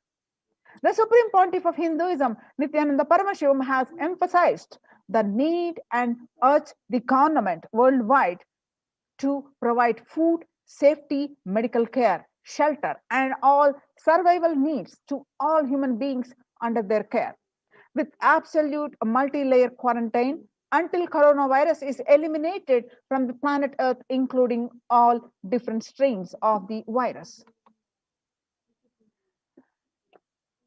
The references to this, what we presented, you can see in the report.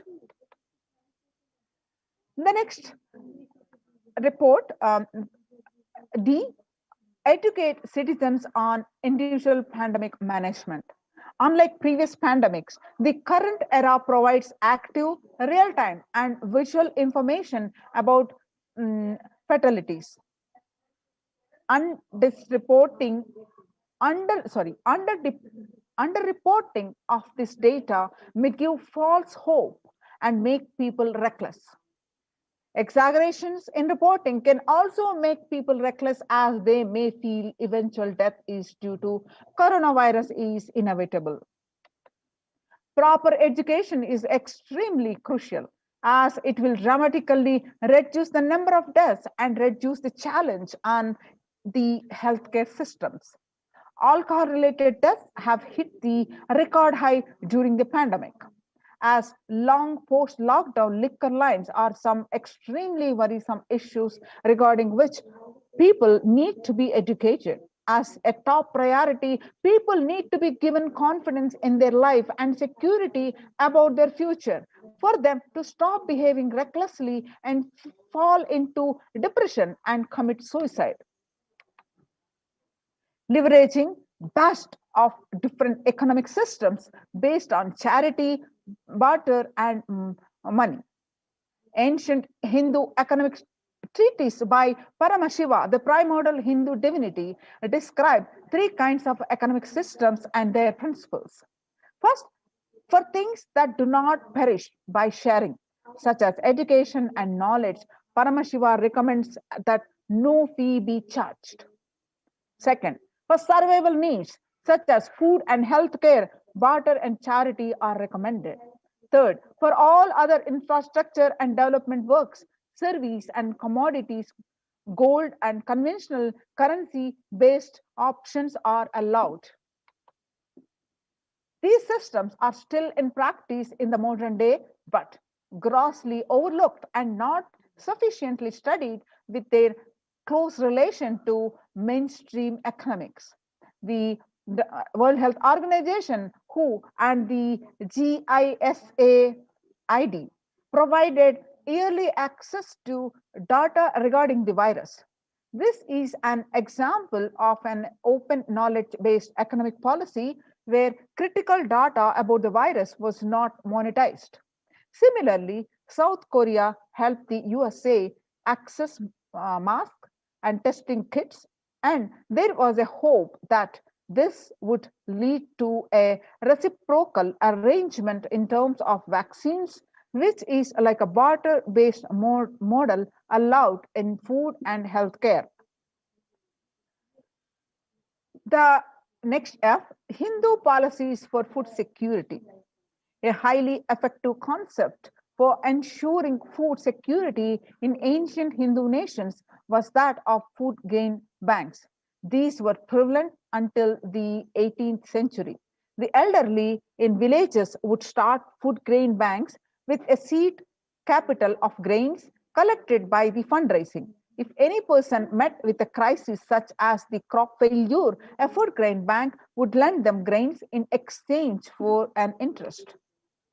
The compound interest was prohibited in grain banks, which the debtor was expected to return with the principal grain amount during the next harvest. The bank would expect its reserves of food grains based on interest earned and donations. At the time of severe crisis such as famine, the entire village would be able to withdraw these grains. And if required, all such grains loans would be written off on humanitarian grounds. In Hindu temples, food is shared for free as a policy. This was the case in both ancient times and in modern times. For 27 years, even every month, the Hindu ASMT community has served more than 3 million free organic meals in religious gatherings to everyone without discrimination and has served over 1 billion free meals in total. Such private and public efforts are crucial to ease the threats of starvation, which is estimated to hit a billion people worldwide. Next, monitor global health. The crisis requires governments to take aggressive, proactive measures to monitoring health. Smartphone applications have been used by the governments that are based on health code, color systems that categorize individuals into 3 color groups based on their health status and travel history, and then determine whether they need to be quarantined. You can see what we presented so far. You can see the supporting articles projected.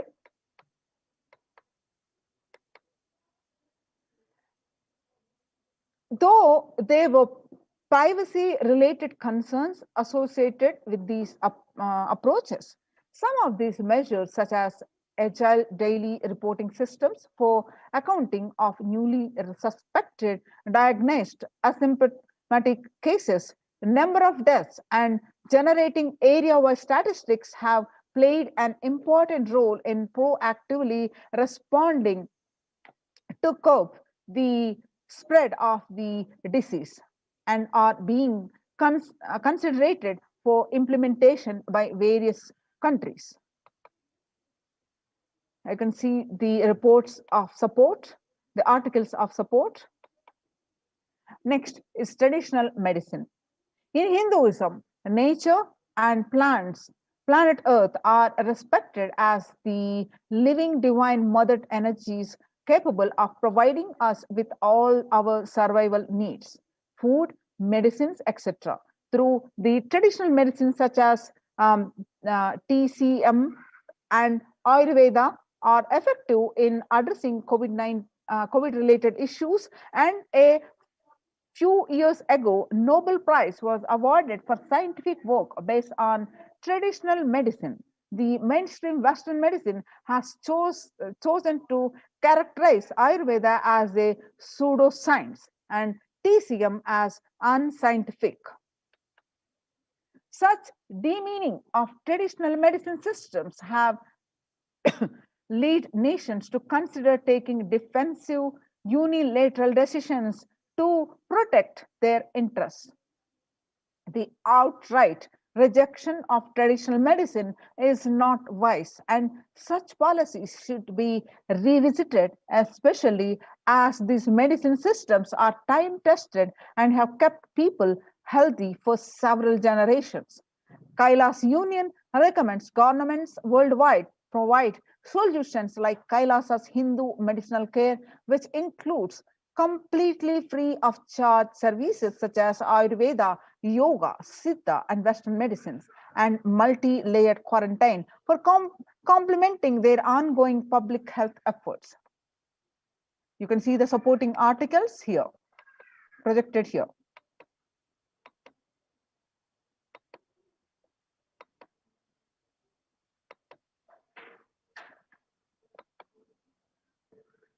Now, we have seen the detailed report of the report published in the United Nations. Now, let us see how practically, successfully, the Supreme Pontiff of Hinduism is implementing some of these things we will be seeing in this next part of the segment. As we have seen, the reports say that spirituality solves the mental distress or depression or suicide tendencies and the one and all, especially in the young adults. Now, the reason the Supreme Pontiff of Hinduism, since born, he was reviving the temple sciences and ecosystems. With these blessings of the Supreme Pontiff of Hinduism, Jagat Guru Mahasannidhanam, His Divine Holiness Bhagwan Nithyananda Paramashivan's blessings, let us understand more on the revival of the temple sciences and ecosystems. Now, how are the Kailasa's ecosystems are functioning, where across India, the temples which function thousands of years seamlessly are shut down due to pandemic. For example, to the rising in COVID-19 cases in Maharashtra, the Shirdi Sai Baba and Mumbai Siddhivinayak temple will remain closed for devotees from recently till further orders. The officiating Chief Executive Officer Ravindra Sri Siddhi Sai Baba Samsthan Trust revealed this.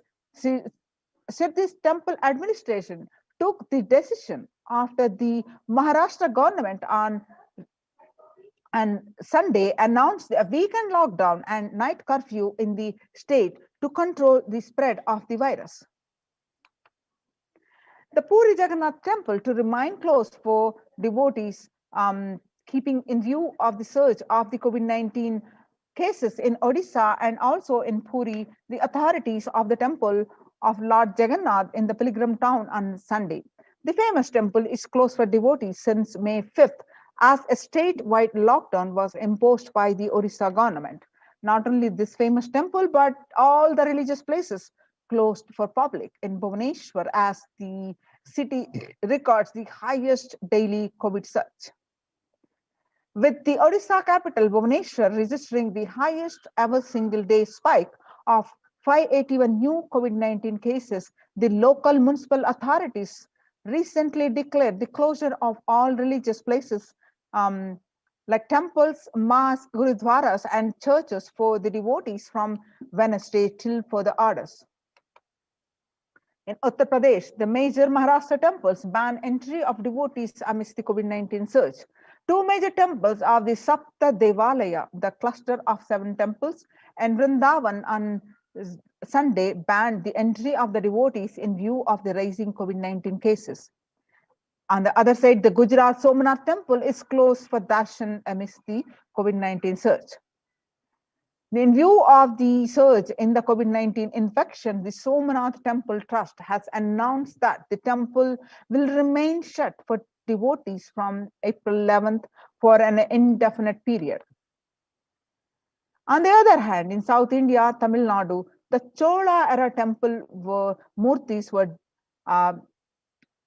has been vandalized in Pudukkottai, Tamil Nadu. A devotee who went to temple was shocked to find all the murtis in the temple in a beheaded state. He lodged a complaint in the local police later. The Kailasa temple in a village in Pudukkottai is said to belong to the era of Kuluchunga Chola II. With Shiva as the presiding deity, the temple houses other deities such as the Ganesha, Parvati, Muruga, and Krishna and Nandi. All of these murtis were discovered in a beheaded state few days ago. The Supreme Pontiff of Hinduism has been reviving the Kailasa. Now, in the times when the COVID-19 is rampant and the ancient temples are in a lockdown because of the risk of the widespread corona disease, the devotees of these temples were visiting and having darshan of their gods and goddesses for thousands of years. Yet, all these ancient sacred sentiments have come to a harming halt after the lockdowns have taken place. The religious fervor of the devotees is being lost due to the pandemic. The Supreme Pontiff of Hinduism is reviving the e-Kailasa ecosystem and bringing all the ancient traditions of the online platforms on Kailasa TV, YouTube, and Facebook. Now, let us understand the basic of why deity worship with the blessings of the Supreme Pontiff of Hinduism, Jagadguru Mahasannidhanam, His Divine Holiness, Bhagavan Nithyananda Paramashivan's blessings. Why deity worship? In his own words, Supreme Pontiff of Hinduism says, please understand, deities are not mere idols. They are embodiment of ideals. We do not worship the idols. We worship the ideals represented through the idols. When the divine is present before him in a form that he can see, touch, and relate to, the transmutation becomes an easy and joyful process. Second, the deities in a real kshetra. A kshetra is the one where the high frequency vibration is radiated all the time. The deities in a real kshetra are always curved in the form of an ancient masters and enlightened beings. Even though they are no longer in the body, they can be invoked through the name or the form they used while in the physical plane. When we pray to the deity or chant its name, the corresponding divine vibration is automatically awakened. and becomes available on the energy plane to guide and bless us. The Supreme Pontiff of Hinduism says, we mastered the science of bringing the divine to the deities and expressing the divine through the deities. The whole science has been mastered in the Vedic tradition. The revival of temples will be the revival of world peace and world bliss. Revival of temple culture and deity worship, where people are made to look in, and that is where the revival of Sanatana Hindu Dharma, the Advaita Satya, the principle of oneness, is going to happen. The deities, the divine has infinite qualities, attributes. In Sanskrit, we call as the Ananta Kalyana Gunas. To say the infinite qualities, auspicious qualities, they manifest in different forms to save the devotee or to save the world from destruction. For example, Shiva saved Markandeya in the form of Kala. Markandeya was destined to die as a young boy at the age of 16. Knowing this, his parents were devastated. So the Markandeya, to remove the sorrow of his parents, he decided to live for good. So he prayed to Paramashiva intensely, and the day of his life period and ended, the Kala, the Lord of Death, has come to take his life away. When that time the Markandeya intensely prayed to Paramashiva and hugged the Shivalinga, and Paramashiva along with the Devi appeared and the saved Markandeya from the Kala, the Lord of Death, and become Kala. Not only he saved from the from Kala, and he gave him the boon of eternity, Mrityunjaya. Markandeya became Mrityunjaya, and that's when he wrote the Maha Mrityunjaya mantra and lived the life of eternity. So in the same way, Paramashiva danced in ecstasy. Nataraja, the king of the dancer, and performs the Panchakrityas of the creation, sustenance, rejuvenation, and pulling out of delusion and giving us the liberation. The cosmic dancer is Nataraja. We worship him as Nataraja. Mahavishnu's every action of showering blessings on the world becomes Lakshmi. Brahma's very action of constantly sharing the wisdom becomes Saraswati. So each of the actions of the ultimate becomes an independent intelligence and energy. When you connect with those independent intelligences, those deities, whatever you want immediately happens. Whatever result you want, worship with rights those divine energies who are the personification of those specific actions. Immediate results are achieved by connecting with those deities. In this world, this can be a powerful method through which you can achieve whatever you want in your life.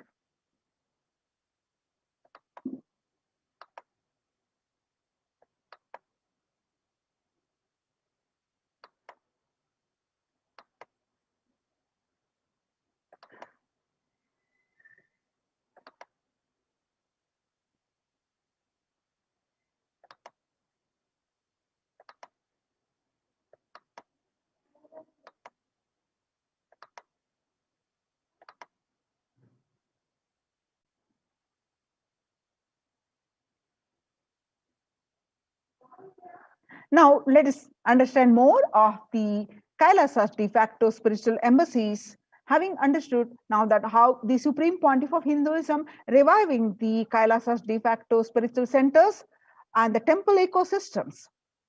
Now, let us understand the more of these Kailasas, de facto spiritual embassies, COVID care protection centers with the blessings of the Supreme Pontiff of Hinduism. So before that, let's understand the more of the statistics from the across the world and what is the need for this Kailasa de facto embassies, which are successfully implemented by the Supreme Pontiff of Hinduism in the centers.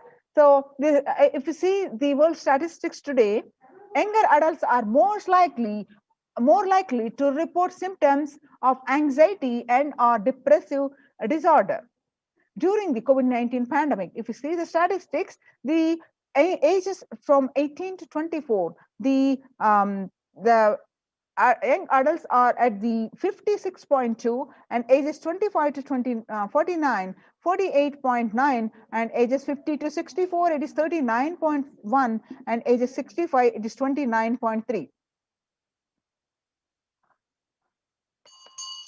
Average share adults reporting symptoms of anxiety disorder and or depressive disorder in January to June 2019, what it used to be 11%, and in January 2021, in just 1 month, it increased from 11% to 41%. The state share of adults reporting symptoms of anxiety and or depressive disorder during the COVID-19 pandemic from the another news report says the same, the 56.2% from ages 18 to 24, which from 65 age group, it is 29.1%. That means it's young adults, it is more exhibiting. So how are you feeling? What employees say they feel more than half the time at work? They feel tired. 34% reports they are tired. 34% report they are stressed. 27% report they are burnt out, and 22% report they are discouraged, and 19% report they are distracted, and 17% report they are depressed. So COVID-19 is a significant stressor for most Americans. Nearly 8 in 10, that is almost 78%, say the coronavirus pandemic is a significant source of stress in their life.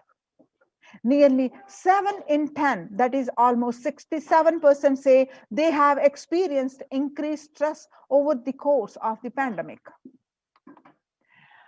And more statistics on the world today, 1 in 4 essential workers, that is 25%, diagnosed with the mental health disorder since the start of pandemic. The COVID-19 could exacerbate doctors' existing mental health burden. More than 60,000 US healthcare workers have contracted COVID-19 and 300 have died. On the health workers who treated patients during the China's COVID-19 outbreak, 50% showed signs of depression and 45% showed signs of anxiety, according to the preliminary research. An estimated 300 to 400 physicians die by suicide every year. Some more reports of the world today that self-reported mental health among the pregnant women, the new mothers, before the pandemic, COVID-19 pandemic, the depression, which was 15%, now during this pandemic, it raised to 40.7%, according to the Helio report. And the before COVID-19 pandemic, what used to be the anxiety, 29%, now during this pandemic, it raised to 72%. The US cases of depression have tripled during the COVID-19 pandemic. A large study finds a dramatic increase in the number of adults in the United States reporting symptoms of depression during the COVID-19 pandemic. The number of adults experiencing depression in the United States have tripled. According to a major study, researchers estimate that more than 1 in 4 US adults now report experiencing symptoms of depression. Before the pandemic, 8.5% of US adults have reported being depressed. That number has risen to 27.8 as the country struggles with the COVID-19. And some more reports from World Today that young workers hit the hardest. Ages 20 to 25 about 89% reports the burnt out. They report, and 26 to 37% report 83%, and 73% of ages between 38 to 54% report, and the 62% report 55 to 74 age, which reports of burnt out.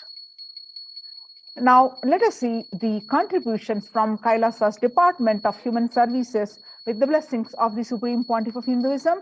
Let's understand the Kailasa Department of Enlightened Civilization present, and Kailasa Department of Religion and Worship, and Department of Human Services, and each of Kailasa's temple ecosystems consider the right of happiness to be the highest fundamental right of all human beings, in fact, all beings. The ultimate goal for Hinduism and Kailasa, led by the Supreme Pontiff of Hinduism, Jagadguru Mahasannidhanam, His Divine Holiness Bhagavan Nithyananda Paramashivam, is the material and spiritual well-being and prosperity of humanity.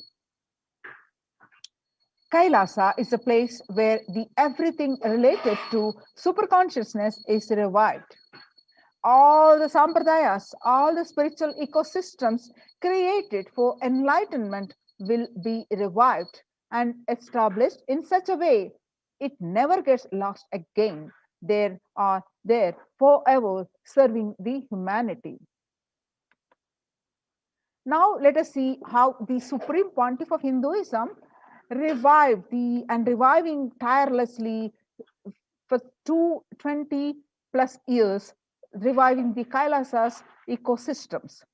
The picture that you're seeing is from the 21st October 2006. Following a meditation under the sacred banyan tree in Adi Kailasa, the peacekeepers of Kailasa, along with the children and the Nithyananda Gurukul, celebrate the auspicious occasion of the Diwali.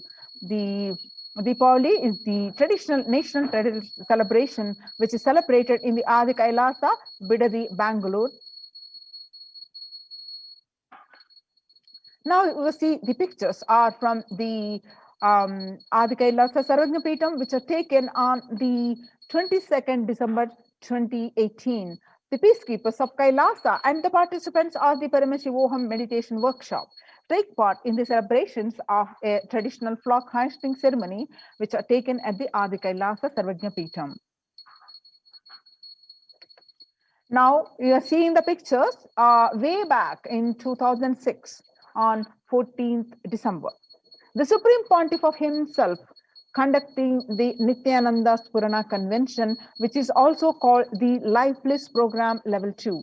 A meditation workshop is conducting at the Chennai, South India. And one more picture from 17th December 2006, the Supreme Pontiff of Hinduism himself conducting the Nithyananda Purana Convention, the Life Bliss Program Level 2 at St. Peter's Engineering College, Chennai, India, where you find the thousands of devotees are participating in this convention. The blissful pictures that you're seeing are where the peacekeepers of Kailasa and the Supreme Pontiff of Hinduism embark on a Himalayan Yatra, the traditional sacred pilgrimage to the Himalayan mountains and up to the river Ganga, Harshil. These pictures are taken on 26th May 2006. The pictures that you're seeing where the Supreme Pontiff of Hinduism receiving and welcoming thousands of devotees on the procession at the temple ecosystem of Tirunamalai, which serves as the driving factor in maintaining the lifestyle of health, wealth, and well-being for the citizens of Tirunamalai. This is one of the remaining temple ecosystems in India. Now you're seeing the pictures of the from the Adi Kailasa, which is taken on 31st December 2018, where you find the peacekeepers of Kailasa and the participants of the Paramashivoham meditation workshop take part in morning meditation and traditional puja or ritualistic worship. Now you're seeing the pictures of the peacekeepers of Kailasa led by the Supreme Pontiff of Hinduism take part in Karaseva. Karaseva is the voluntary contribution of physical service towards the cleaning or construction of the sacred Hindu temple. At the Adi Kailasa Sarvajna Peetham, this picture is taken on 11th September 2016. Now you see the picture, the Kailasa's ecosystems around the world. You can see the de facto Kailasa's embassies across the world, across the continents. Now you're seeing the pictures where you find the Supreme Pontiff of Hinduism along with his guru, the Mataji Vibhudananda Puri, which is traditionally handed over the Kailasa in Tirunamalai, the passed down to the hands of the Mataji Vibhudananda Puri, traditional Supreme Pontiff of Hinduism. And the rightmost picture that you see taken on 2017, the first picture taken on 1994, and the second picture is taken on in the year 2017. Kailasa in Tirunamalai receiving the visitors and delegates for the Kalpataru meditation workshop and Shivadiksha. The pictures that you are seeing now are taken on 11th March 2017. Kailasa in Tirunamalai, the thousands arrived to celebrate the enlightenment ecosystem and to traditionally meet the Supreme Pontiff of Hinduism, Jagadguru Mahasannidhanam, His Divine Holiness Bhagwan Nithyananda Paramashivam. Now, you are seeing the pictures are from the Kailasa in Los Angeles, California. As a 25,000 square foot temple complex housing over 80 plus deities. It is one of the largest Hindu temple ecosystems in the West and is the headquarters of the Western Hemisphere. Now you're seeing the pictures are from the Kailasa in Columbus, Ohio. The first temple established by the Supreme Pontiff of Hinduism outside of India. The temple physically came to life in just 9 months. The chief presiding deity of the temple are Sri Nithyanandeshwara Paramashiva and Nithyanandeshwari Paramashakti. The deities are 7 feet tall granite and weighing 6 tons, and their divine faces have been directly hand carved by the Supreme Pontiff of Hinduism. Now you are seeing the pictures are from Kailasa in Seattle, Washington, housing the blissful dancing form of Ganesha, the largest living Nataraja deity outside of India. The Kailasa in Seattle is also known as the Chidambaram of the West. Chidambaram temple, the ancient Hindu temple where Paramashiva resides as Nataraja, the cosmic dancer and expression of the Akasha or space. The Nataraja also been revealed to be the center of the Earth's magnetic equator. Now you're seeing the pictures are from Kailasa in San Jose, California. Inaugurated in 2009, Kailasa in San Jose radiates the energy of the Madurai Meenakshi temple. The chief presiding deities of the temple are Devi Meenakshi and Nithyanandeshwara Linga and Nithyanandeshwara Paramashiva and Devi Nithyanandeshwari Paramashakti, which have been created, installed, and energized by the Supreme Pontiff of Hinduism. The Meenakshi Amman temple is a home to Devi Meenakshi and the divine cosmic mother and the consort of Lord Sundareshwara, the most blissful form of the Lord Shiva. Now you are seeing the pictures in St. Louis, Missouri, USA. Alongside the Shivalinga and Nithyananda Ganesha, the Kailasa in St. Louis carries the energy of Tirumala Tirupati Devasthanam, the of South India, and houses one of the tallest Venkateshwara deities in North America, along with his consorts Sri Devi and Bhudevi. The beautiful landscape nestled among the woods and the rolling hills of Missouri stretches for 20 acres. Tirumala Tirupati is one of the most beloved of Lord Vishnu, whose temple is the most visited of any religion in the world. Now you're seeing the pictures are from Kailasa in Houston, Texas. Formally inaugurated in 2017, the Supreme Pontiff of Hinduism has declared the Kailasa in Houston as the Parihara Sthala for all the Navagraha doshas. Navagrahas, which will all the ill effects of the 9 celestial bodies are removed. Parihara is the celestial ill effects of the 9 celestial bodies are removed. The Navagraha means the 9 celestial planets, which makes the horoscope for every individual being, which held responsible for all our deeds, what we do good or bad, we are bound to experience the results of that. So, but in a course of time, if one decides to repent, one decides to go in the right path, the path of the divine, then Navagrahas, the effect will be rectified. That Parihara Sthala, the Houston temple, is Supreme Pontiff of Hinduism, bless the Houston temple as the Parihara Sthala. Now you're seeing the temple, Kailasa in Toronto, Canada, inaugurated on July 11th. Kailasa in Toronto is the only Hindu temple in the West, with all 63 Nayamanas and 18 Siddhas residing as deities. The temple deities here are seated exactly as they existentially preside in Kailasa around Paramashiva, the primordial Hindu deity. The Nayamanas, the 63 Nayamanas, are the most endearing, the notable saints of Hinduism, and the Siddhas are meaning the accomplished, perfected one. Now, some more pictures are from the Kailasa in Toronto, Canada, active and alive from 2011 onwards.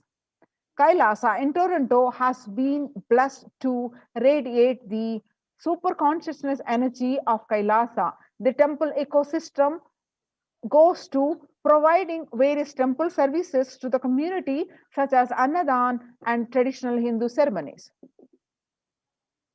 Now we will see the department of the enlightened civilization presents with the blessings of the Supreme Pontiff of Hinduism, how the participants of the Kailasa's de facto spiritual centers are protected, and their level of physical health, their level of mental health are being raised, and multi-layered quarantine ecosystems.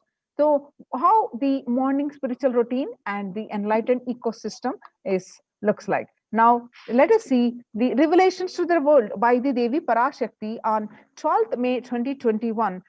The Devi revealed that I came as Nija Avatar and I am blessing you. Listen, people, listen. To do good to all of you, I have taken the form of Nithyananda and came down as Nija Avatar. People of India, listen. Carefully listen. Time after time, Bharatam is Jnana Bhumi, where enlightened beings come. We cannot make Jnana Bhumi as infertile. Enlightened beings have to come. They have to live, it has to flower. Few hypocrites, because they are stuck in delusion, we cannot sacrifice the world. Cosmos cannot be destroyed. The ship I did to save the cosmos from being destroyed, that is called Adi Kailasa. The ship I did to protect beings from Pralaya is Adi Kailasa. Because of conspiracy of Drohis and enemies rule, the captain has to leave the ship. Before 12 years, knowing the great deluge that is going to happen, all Aushadas by this Guru Purnima, that Jnana Rasavadam, Navapashana is going to flower. Allow people to come and take dip in Navapashana flower. People, whoever comes and dip in by this Sarovar, they will not have death. They will not have corona. Crores and crores of people will come in line. Every day, they will take a dip in the Ananda Lingam. On 13th May 2021, Devi continued to reveal that, listen well to my words. For India, I made ship as protection, the Nithyananda Navapashana Lingam in Vaidyasarovar. Go to Adi Kailasa, O Indians, listen. All those regretting losing Nithyananda Nija Avatara without confusion and without talking just as a lip service, just go to Adi Kailasa. Scores of people will come there looking for health, Navapashana water feast and medicine, to get health and protection and enlightenment, to protect India from the great destruction. I, Parashakti, made this huge ship. Even if captain is not there, ship is there. when the first world countries closed their borders during a massive global emergency, Kailasa has opened its doors to all without exception. And we have seen in today's presentation, it is recognized by the efforts and the success of this efforts by the Supreme Pontiff of Hinduism. It is recognized by the United Nations. Now, let us understand the morning spiritual routines at this Kailasa's de facto spiritual centers. The morning spiritual routine is the fuel to reach Kailasa. Morning routine and the chemical changes it brings in you, and the healing it does in your system, and the biological rhythm it sets in your system, all of them are very important. It is an important fuel for you to experience the multiple dimensions of the universe. The spiritual routine and integrity to spiritual routine initiations are completely private, personal between you and me. Members of Kailasa's Protective Prevention Multi-Layered Quarantine Initiative take part every day in the morning spiritual routine here in Adi Kailasa Sarvajna Peetham. The morning spiritual routine consists of the Nithyananda Yoga, Panchakriya, the Nitya Prataksha Pada Puja, and the Kashayam, the herbal drinks, and the Nitya Satsang. And morning spiritual routine will tune your biological clock to the spiritual practices, because the chemistry you enjoy inside matters. That decides the kind of place, the kind of plane of the universe, the dimension of the universe experience. Kailasa or Patala. Kailasa is where Paramashiva lives abode. And Patala is where demons live, the lowest abode. Swarga or Naraka. Swarga is the heaven and Naraka is the hell. So morning spiritual routine is the direct path to Kailasa. Supreme Pontiff of Hinduism says that persons who is in love will wait to spend time with the beloved. If you are a seeker, and you will be waiting for this 5 hours every day, because that is the time you get near what you are seeking closely. A person who is in love will be waiting to spend time with the beloved. A person who is seeking will be waiting to spend this 4 hours, because this is the time you get closest to what you are seeking. Your seeking takes shape into the system. When your beloved comes near you, if you are tired and love is gone, dead. During the morning 4 hours, if you are bored, your seeking is dead and gone. You need thorough overhauling inside you. You need to ask yourself, and you need to question many of your answers. You need to bring pure questioning back to your life, says Supreme Pontiff of Hinduism. Now, let's understand a little bit more details of this morning spiritual routine. Soon after you wake up, you do the Panchakriya. Panchakriya involves the 5 powerful processes to remove toxins and impurities from your system. Just like how we take a shower every day to clean the external parts of our body, Panchakriya is a powerful cleansing process which cleanses the internal organs of our body, keeping it cool. These techniques not only cleanse our body, but brings a peace and balance to our mind, and lightness and bliss to our being. And after that, we do the yoga. When we do the yoga, you experience your entire body becoming an Amrita Sharira. Amrita is a nectar. So Amrita Sharira is body. So body filled with nectar. You become an ecstatic body that just by air, without any external touch. In puja, you experience the space of bhakti, devotion, the space of surrender that occurs to you from this devotion, moves you from the I, which is so heavy, to Guru or God. This surrender allows us to drop all the unnecessary baggage from the head. One of the beautiful pujas in Hinduism is Rudrabhishekam. In Rudrabhishekam, we offer sacred baths to Shivalinga, while chanting the powerful mantras. The Shivalinga is a deity which beautifully represents the divine. Its form indicates how God is beyond form and formless. Puja, we sit down and connect with the God by performing the Rudrabhishekam. O Sadashiva, oh God, I know you are the source of everything. You are everything and you are in this Shivalinga. You are in this body and let me connect with you. Let you reveal yourself to me. When we sit in that power, we sit with that context. We do and do the action of Rudrabhishekam, we experience the Bhava Samadhi. Only in Bhava Samadhi can give us the highest taste and higher joy in life. Rudrabhishekam is a beautiful ritual which allows us to experience the Bhava Samadhi of Shivoham, that I am divine. The morning spiritual routine, when we are integrated to that, we manifest Shaktis and spiritual powers with the morning spiritual routine. If you just follow this morning 5 hours enough, you will have Vak Shakti and all Shaktis manifesting in you, because all the obstacles for manifesting Shaktis, the tiredness, boredom, pitta, fatigue, everything will be churned out in that morning 5 hours. The morning puja is the most powerful mandala process, Shakti Pata, the melting your being, and then sitting and listening to the sacred truths. Constantly inspiring, engaging, alive, and awakening.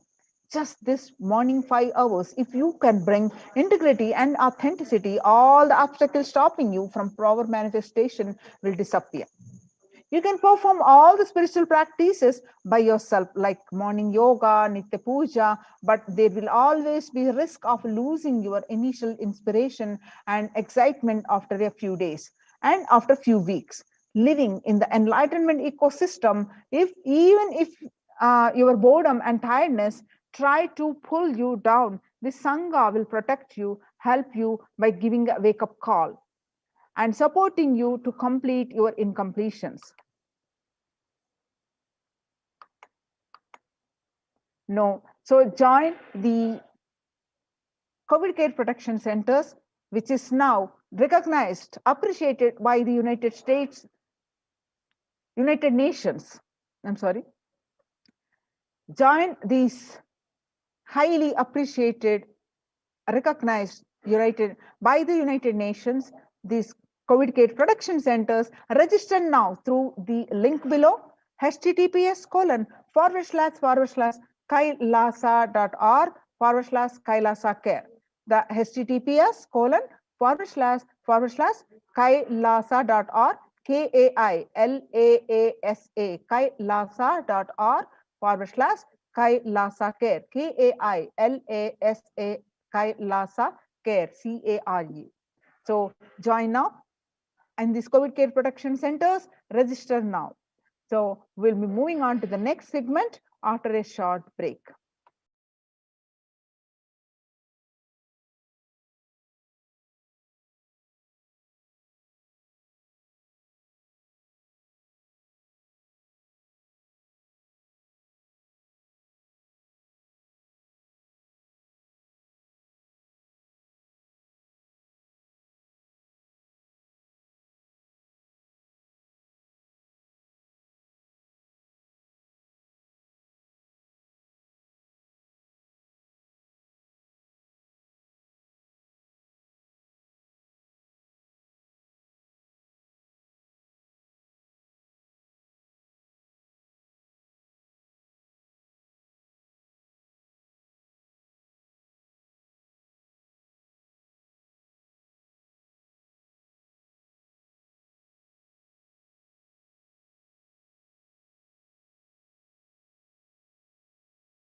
What I mean by the word Kailasa, listen intensely.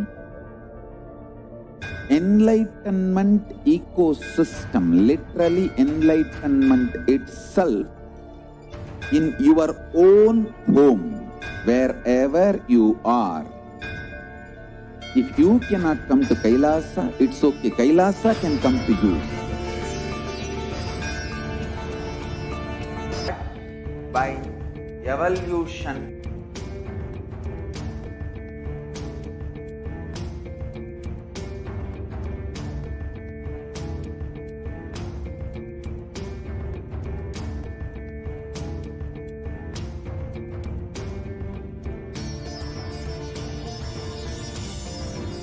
and setting model community.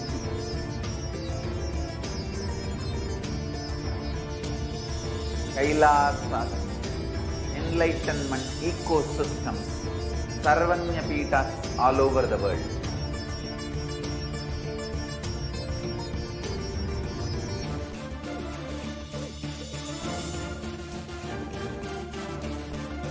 All powerful cognition, knowledge, only when you live, power manifestation and possibilities manifestation happens. It's a fundamental truth.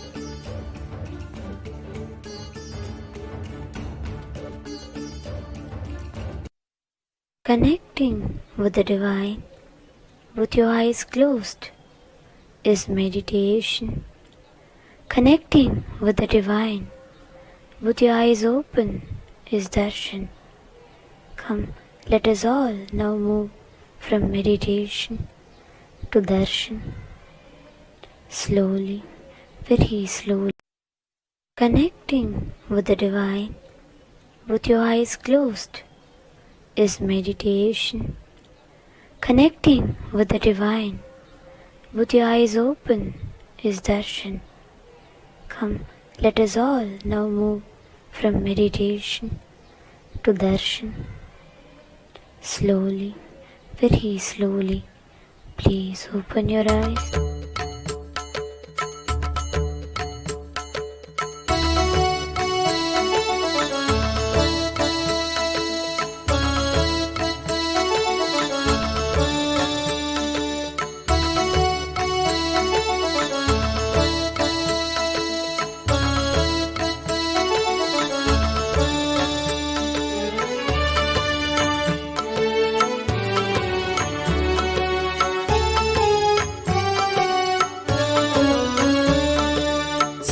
नित्यानन्दार्थ बन्धो भस्मलिप्ताङ्गगाङ्गेय कारुण्य सिन्धु श्री नित्यानन्दार्थ बन्धो भस्मलिप्ताङ्गगाङ्गेय कारुण्य सिन्धु श्री नित्यानन्दार्थ बन्धो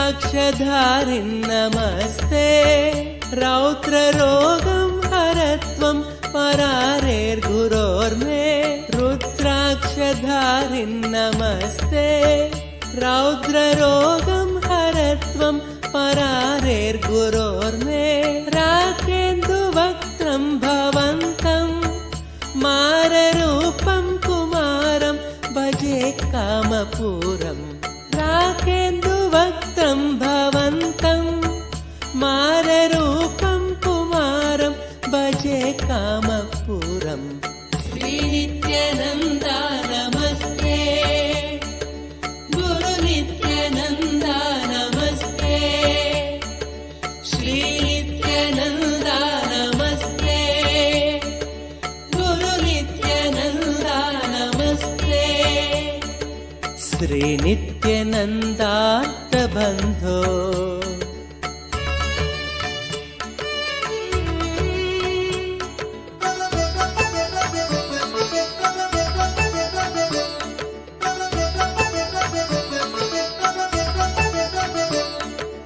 मां पाहि रोगाद घोरात् मङ्गलापाङ्ग पादेन भङ्गात् स्वराणां मां पाहि रोगादघोरात् मङ्गलापाङ्गपादेन भङ्गात् स्वराणां कालाच्च दुष्पाककुलात् कालकालस्य सूनुं भजे क्रान्तसानुं कालाच्च दुष्पाककुलात् कालकालस्य सूनुं भजे क्रान्तसानुं श्रीनित्यानन्दा नमस्ते गुरुनित्यानन्दा नमस्ते श्रीनित्यानन्दा नमस्ते गुरुनित्यानन्दा नमस्ते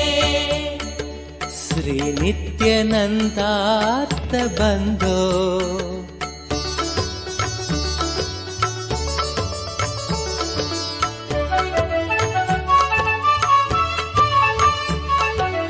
ब्रह्मादयो यस्य शिष्या ब्रह्मपुत्रा गिरौ यस्य सोपानभूता ब्रह्मादयो यस्य शिष्या ब्रह्मपुत्रा गिरौ यस्य सोपानभूता सैन्यं सुराक्ष्वापि सर्वे सामवेदादिगेयं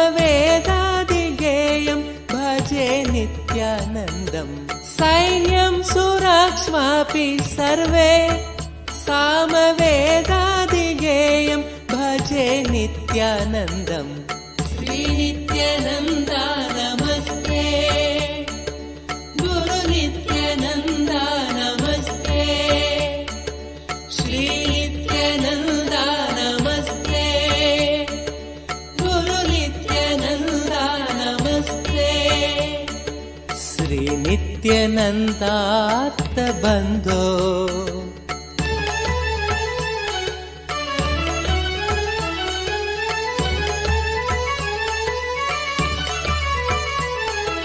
काषाय संवीतगात्रं कामरोगादिसंहारि भिक्षान्नपात्रं काषाय संवीतगात्रं कामरोगादिसंहारि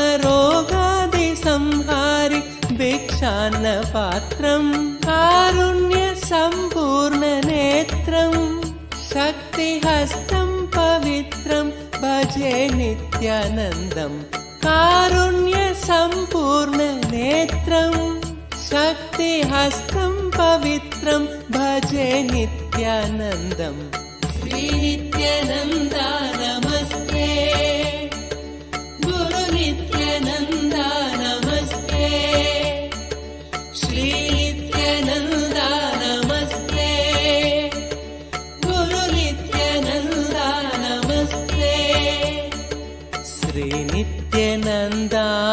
श्रीनित्यानन्दार्तबन्धो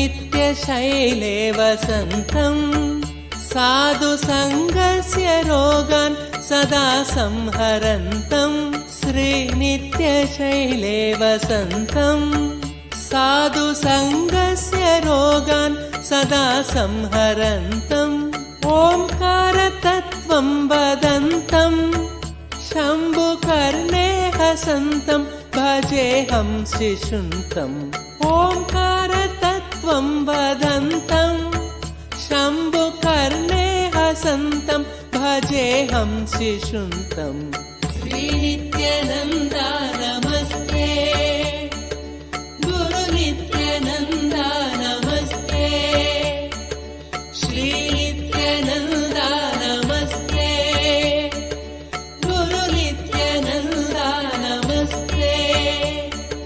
श्रीनित्यानन्दार्तबन्धो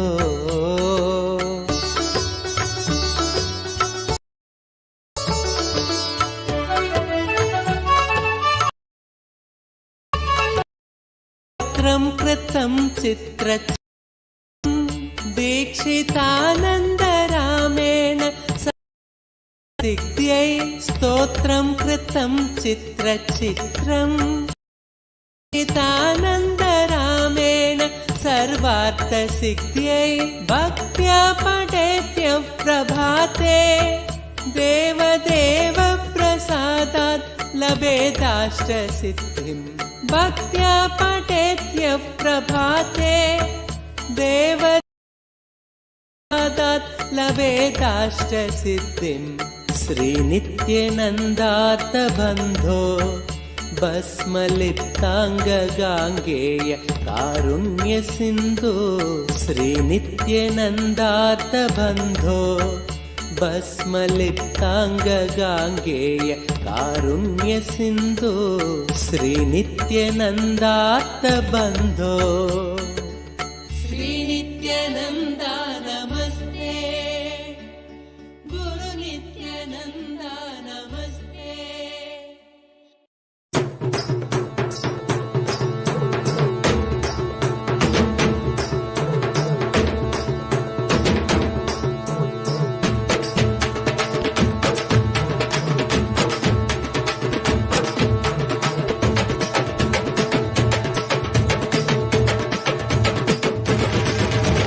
வெள்ளிமலை கைலை விட்டு நித்யானந்தனே தங்கமலை அருணை வந்தாய் நித்யானந்தனே வெள்ளிமலை கைலை விட்டு நித்யானந்தனே தங்கமலை அருணை வந்தாய் நித்யானந்தனே நித்யானந்தனே நீ பரபிரம்மானந்த ஞானி ஆனந்த அனுபவத்தை இங்கு அருள வந்த சாமி நித்யானந்தனே நீ பரபிரம்மானந்த ஞானி ஆனந்த அனுபவத்தை இங்கு அருள வந்த சாமி வெள்ளிமலை கைலை விட்டு நித்யானந்தனே தங்கமலை அருணை வந்தாய் நித்யானந்தனே வெள்ளிமலை கைலை விட்டு நித்யானந்தனே தங்கமலை அருணை வந்தாய் நித்யானந்தனே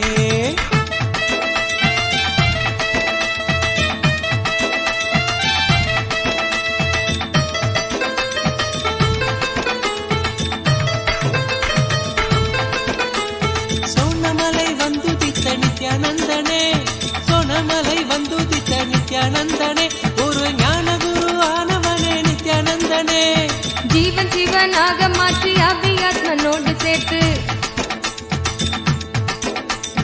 ஜீவன் சிவனாக மாற்றி அவ்வியாத்மனோடு சேர்த்து ஆனந்தத்தின் எல்லை காட்டும் நித்யானந்தனே நித்யானந்தனே நீ பரபிரம்மானந்த ஞானி ஆனந்த அனுபவத்தை இங்கு அருள வந்த சாமி நித்யானந்தனே நீ பரபிரம்மானந்த ஞானி ஆனந்த அனுபவத்தை இங்கு அருள வந்த சாமி வெள்ளிமலை கைலை விட்டு நித்யானந்தனே தங்கமலை அருணை வந்தாய் நித்யானந்தனே வெள்ளிமலை கைலை விட்டு நித்யானந்தனே தங்கமலை அருணை வந்தாய் நித்யானந்தனே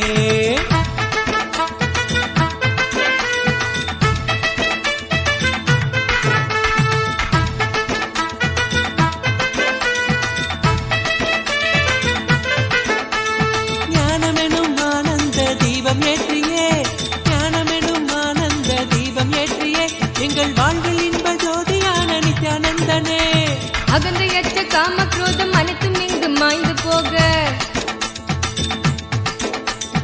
அகந்தையற்ற காம குரோதம் அனைத்தும் இங்கு மாய்ந்து போக தியானந்தனை தானமாக தந்த தெய்வமே நித்யானந்தனே நீ பரபிரம்மானந்த ஞானி ஆனந்த அனுபவத்தை இங்கு அருள வந்த சாமி நித்யானந்தனே நீ பரபிரம்மானந்த ஞானி ஆனந்த அனுபவத்தை இங்கு அருள வந்த சாமி வெள்ளிமலை கைலை விட்டு நித்யானந்தனே தங்கமலை அருணை வந்தாய் நித்யானந்தனே வெள்ளிமலை கைலை விட்டு நித்யானந்தனே தங்கமலை அருணை வந்தாய் நித்யானந்தனே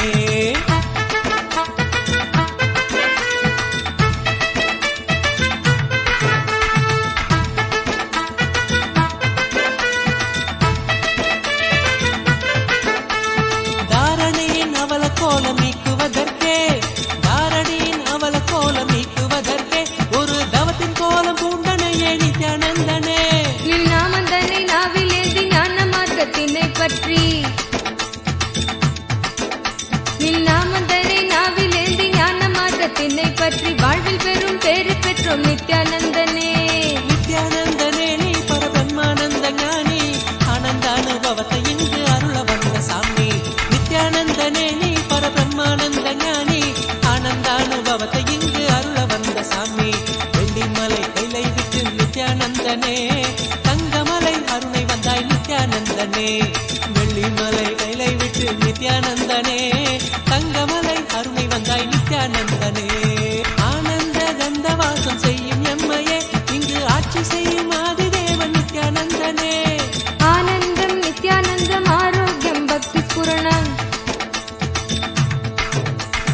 ஆனந்தம் நித்யானந்தம் ஆரோக்கியம் பக்தி ஸ்புரணத்தோடு தியான சிகிச்சை தந்த நித்யானந்தனே.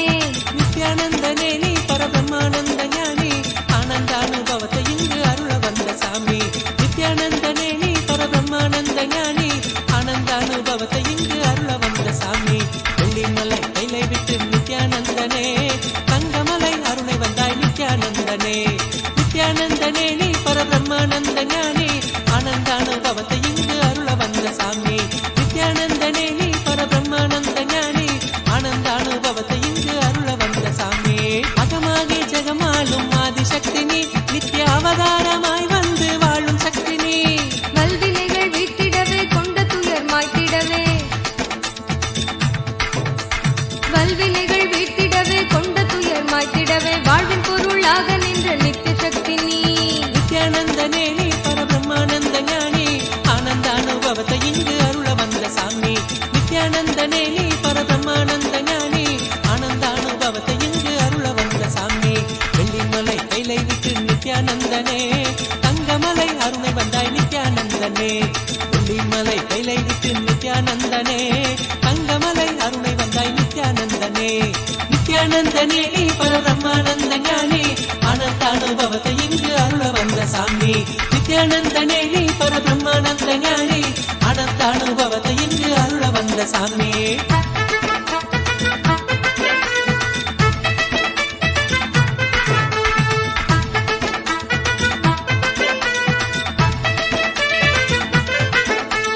ஞானபீட தாரகையாம் நித்யானந்தனே எங்கள் வாழ்வில் சாரமானவனே நித்யானந்தனே. ஞான கருத்திலே திளைத்து வாழ்வில் பற்றுதல் கடக்க ஞான கருத்திலே திளைத்து வாழ்வில் பற்றுதல் கடக்க தாளினையே பற்றுகின்றோம் நித்யானந்தனே. நித்யானந்தனே நீ பரபிரம்மானந்த ஞானி ஆனந்த அனுபவத்தை இங்கு அருள வந்த சாமி. நித்யானந்தனே நீ பரபிரம்மானந்த ஞானி ஆனந்த அனுபவத்தை இங்கு அருள வந்த சாமி. வெள்ளிமலை கைலை விட்டு நித்யானந்தனே தங்கமலை அருணை வந்தாய் நித்யானந்தனே. வெள்ளிமலை கைலை விட்டு நித்யானந்தனே தங்கமலை அருணை வந்தாய் நித்யானந்தனே. நித்யானந்தனே நீ பரபிரம்மானந்த ஞானி ஆனந்த அனுபவத்தை இங்கு அருள வந்த சாமி. நித்யானந்தனே நீ பரபிரம்மானந்த ஞானி ஆனந்த அனுபவத்தை இங்கு அருள வந்த சாமி. ஆனந்த அனுபவத்தை இங்கு அருள வந்த சாமி.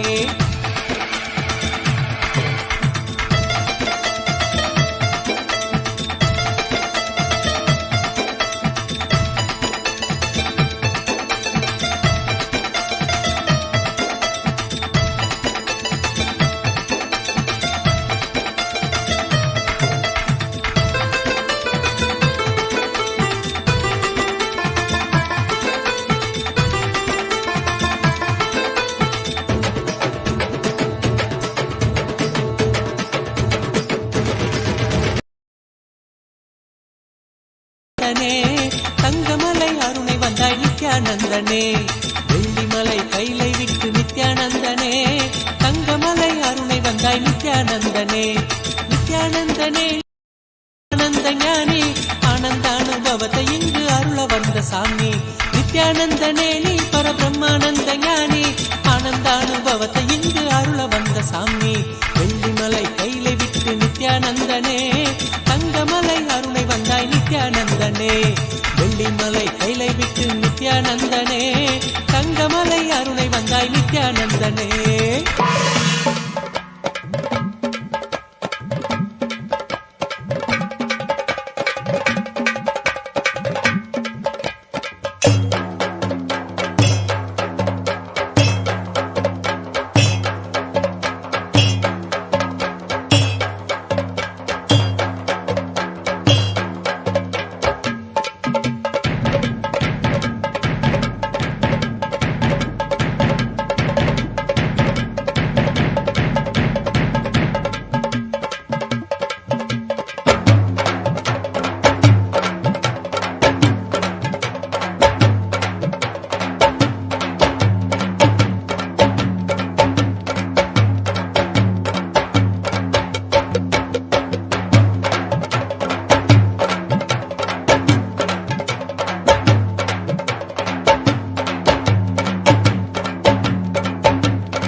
Nithyanandeshwara Paramashivoham Nithyanandeshwari Paramashakti Madhyamam Asmadacharya Paryantam Vande Guru Paramparam.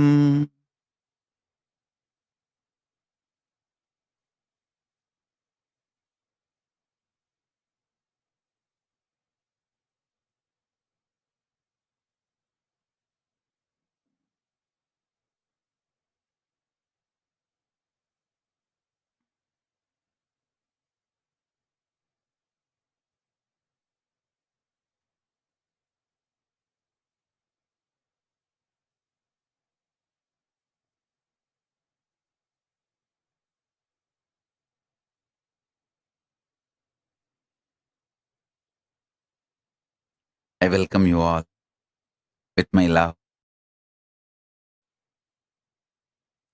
I welcome all the living practice, everyone sitting with us all over the world. I welcome all of you with my love and blessing.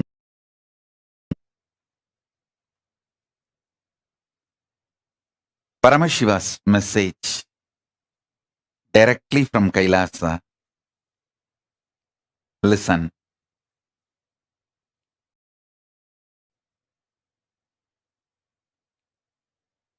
Conscious sovereignty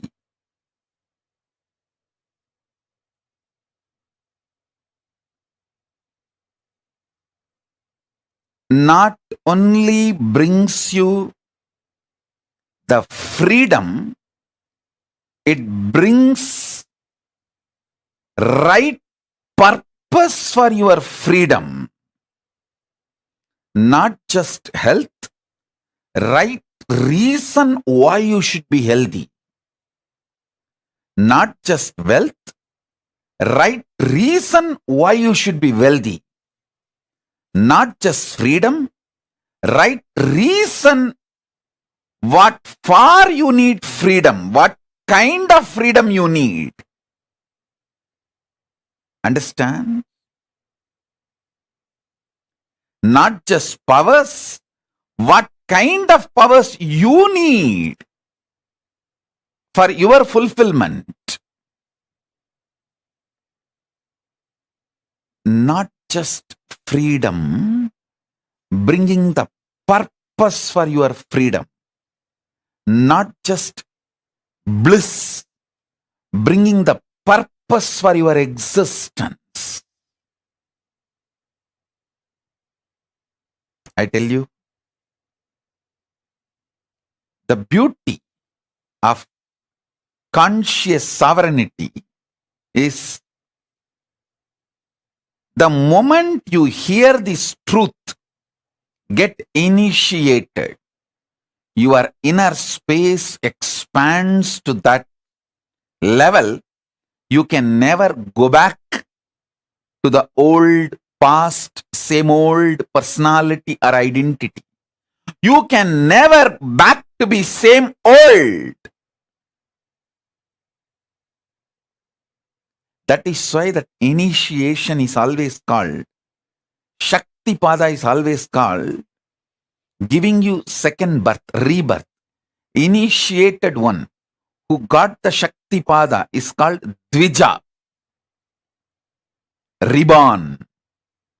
Because once you receive Shakti Pada, you can never go back to the same old existence, same old identity. Once in a while you can have mood swing, that's your freedom. But you can never go back to be the same person. Listen.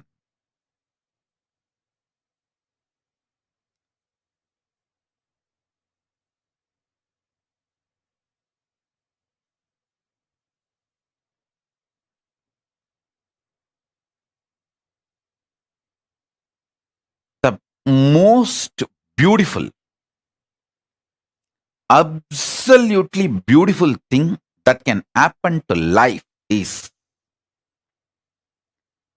constantly delete past, constantly upgrade yourself. The more and more you get into a space where you cannot go back to your past, the more and more you will find higher way of existing, higher form of existing. Listen, I have seen some of the most beautiful beings in my life. My own Guru, Arunagiri Yogeshwara himself. An extraordinarily beautiful and graceful. I have seen most graceful, beautiful beings in my life from all walks of life. My own Guru Arunagiri Yogeshwara, Raghupati Yogi, Ram Surat Kumar,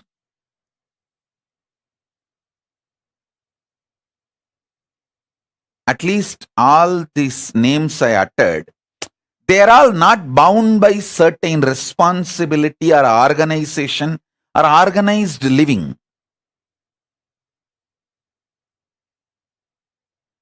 But living inside the organization, very organized living, but very graceful beings I have seen.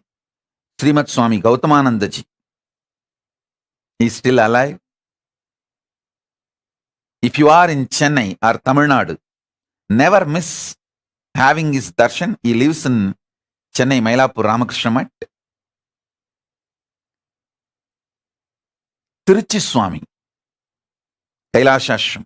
Of course, Tiruchi Swami is not in the body. He has attained Jiva Samadhi.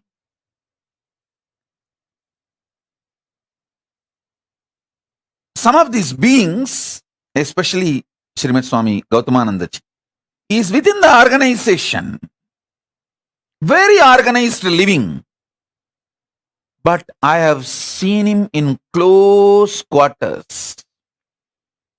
The kind of the conscious sovereignty he manifests. An absolute clarity. Extremely powerful understanding of Vedanta, highest truths, unimaginable. Same way, Swami Kamalatmananda, he is still alive. He is the head of the Madurai Ramakrishna Mat.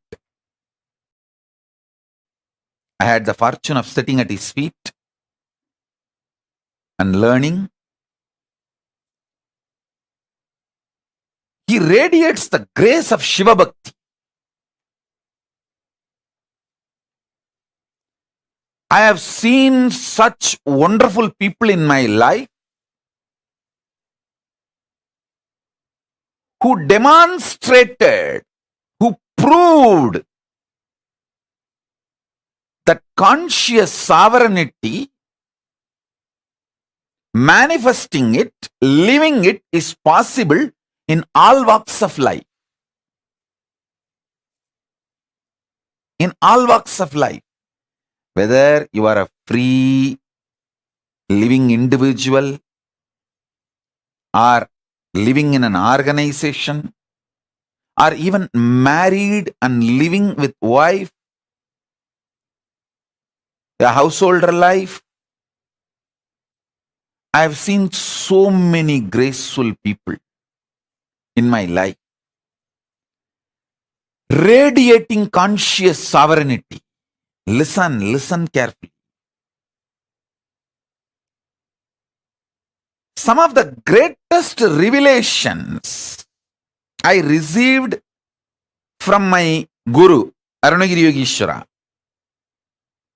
And when I started implementing it in my life.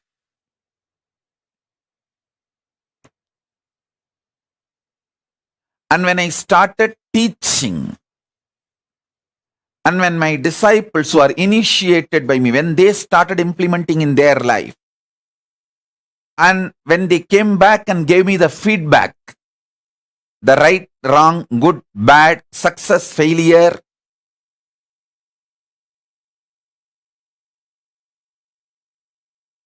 compilation of all this knowledge, the essence of all this I am sharing with you all. So listen,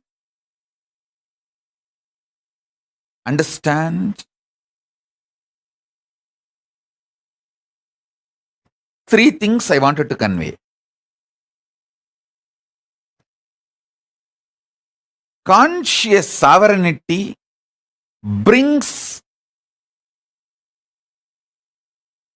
not just health for the way you want to live your life.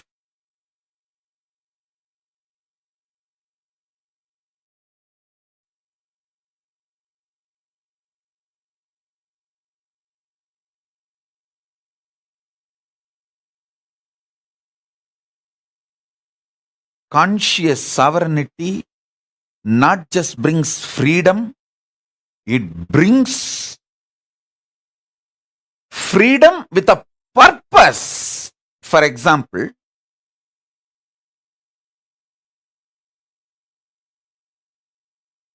when you are suffering with diabetes, eating sugar is not freedom, it is a suicide. You can't say, oh, can't I even have a freedom to eat sugar?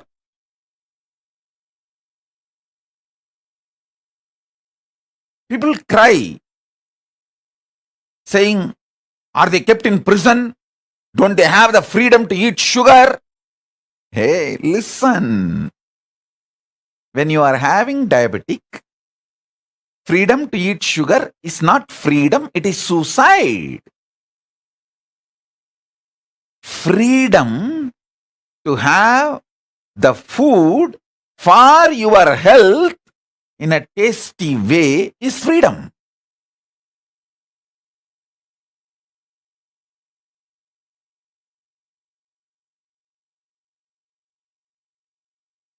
Freedom to do what you want with the right purpose is freedom. See, realizing the right purpose of your life and having freedom to live it, progress towards it.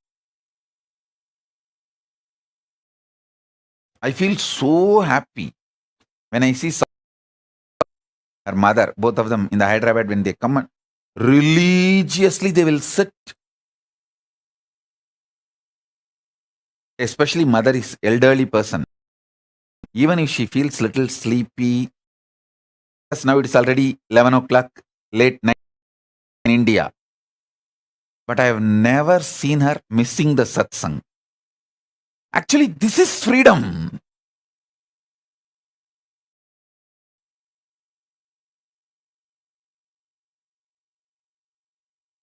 Even some of the Adinavasis are not that regular. They try to crib, saying, oh, are we put in jail or what? Anytime the satsang, we will have to come and sit or what? 11 o'clock, are we not having freedom to sleep? Hey, when there is a satsang going on, if you have all the infrastructure and you are freed from all other work or responsibility to attend the satsang is the real freedom.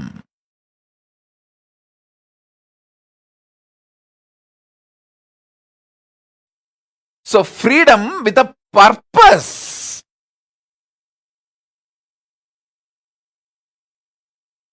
Understand? Freedom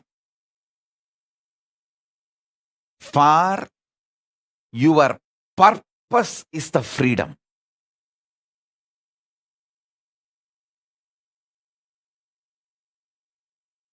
Health for your purpose is health.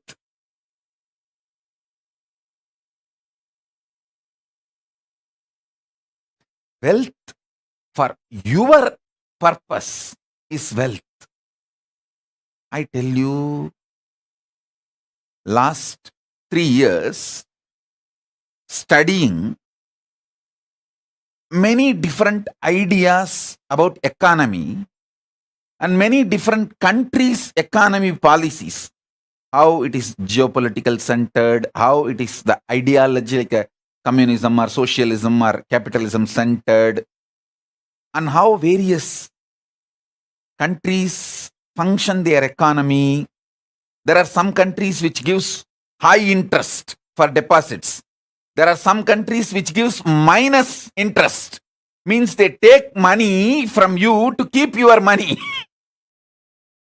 So all kinds of economies I studied. I wanted to tell you all few things.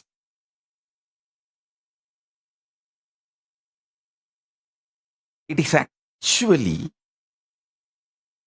knowing your higher purpose, conscious sovereignty makes you really wealthy. I tell you, still planet Earth functions based on Varnashrama Dharma. Cosmos functions on Varnashrama Dharma.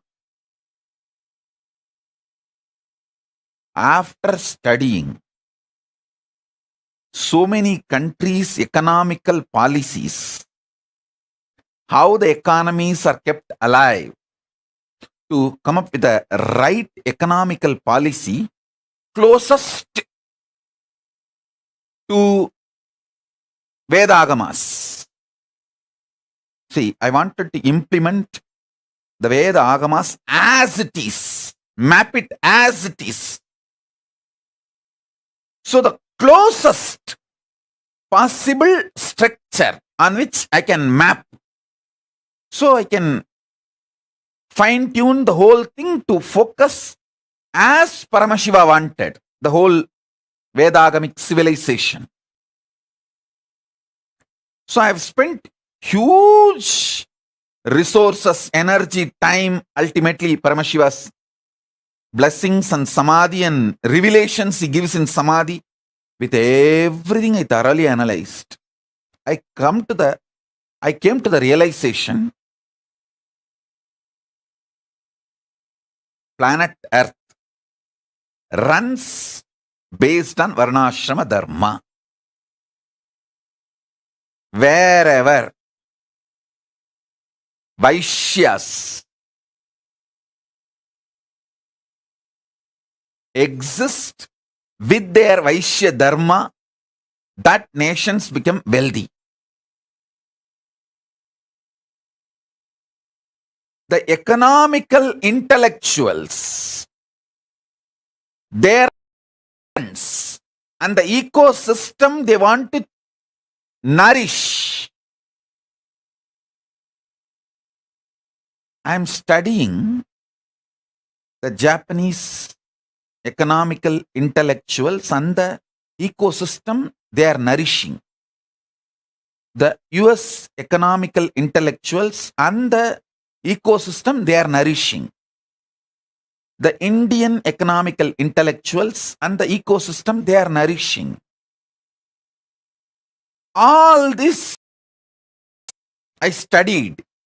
Finally, I realized, I could see clearly what exactly Paramashiva revealed in Vedas and Agamas and penned down in Dharmashastra, that Varnashrama Dharma is the most useful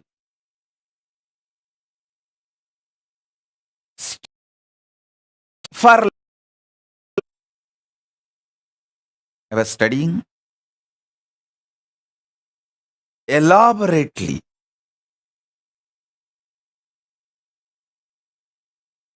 I'll give you just understandings. Be directly useful for your life.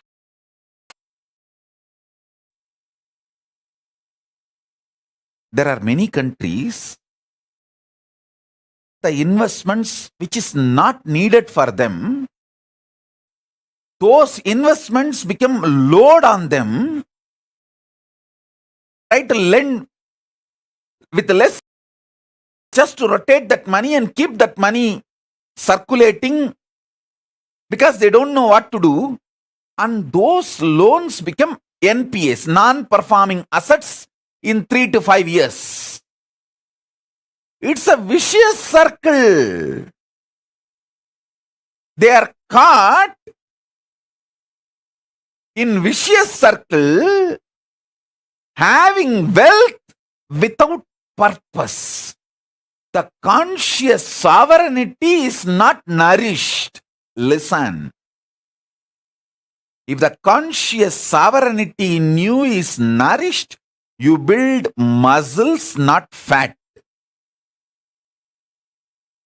You build strength, not load.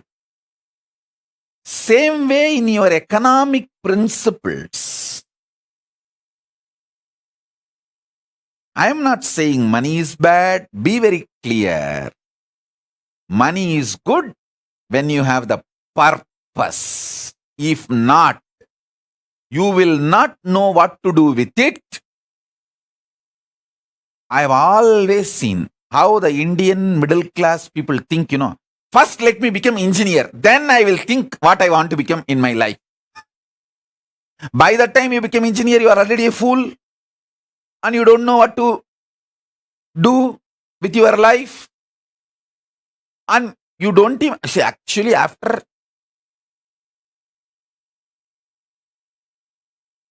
completely dampening you with the dumbest ideas and all outdated machineries which can be seen only in museum. Only those machines you will see in your workshops when you study engineering. The great museum pieces. Only after all this is done, the certificate engineer is given to you. So by the time you absolutely developed the mentality of extremely non-involving and lazy, and your expectation, just because you are here, the society should serve you. That mentality is the source of all corruption you find anywhere in the world. Anywhere in the world.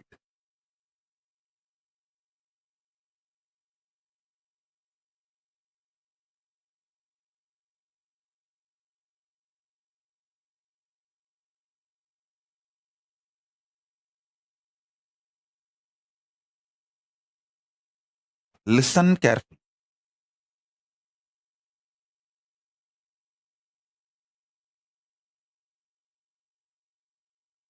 Many times, just like Indian middle class mind thinks, oh, let me become first engineer, then I'll think what I want to become, what I want to do in my life. Same way, you guys think, let me just acquire money, then I will do what I want to do with that money. No. First, have conscious sovereignty. The society has become such now, none of you are in poverty and none of you are going to die without food.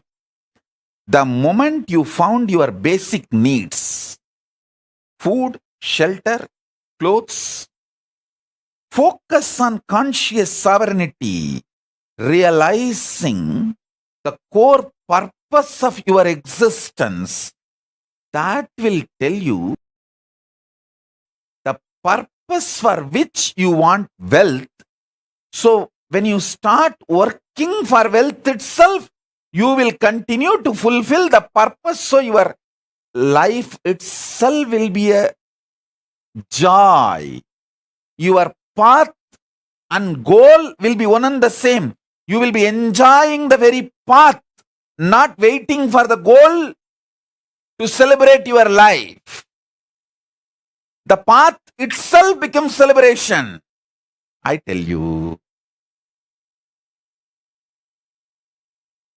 person who made path itself as a celebration lives in eternal vacation. See, I live in eternal vacation.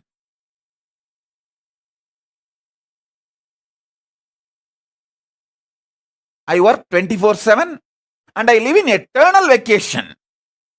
I work actually 24/7 in multiple dimensions, multiple time zones, not just horizontal time zones, vertical time zones also.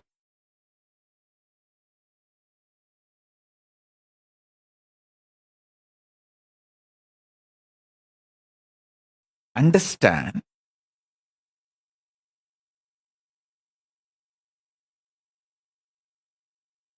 especially if you are young. When I say young, connected with me below 30. If you have connected with me below 30, you are eternally young. I will never let you age. I don't like getting aged. I like getting matured, but I don't like getting old or getting aged. So I will not do anything to you which I don't like. I will keep you eternally young. If you met me before 30, you are blessed. This is the time to find conscious sovereignty.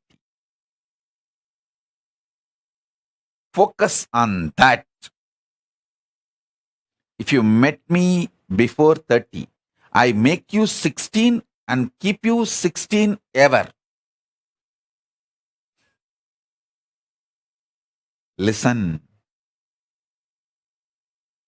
When you find the idea of conscious sovereignty, you will never do the stupidity of questioning your life. Oh, why can't I eat sugar? Eating sugar is not wrong. But when you have diabetes, eating sugar is suicidal. So you are not controlled saying don't take sugar. You are protected.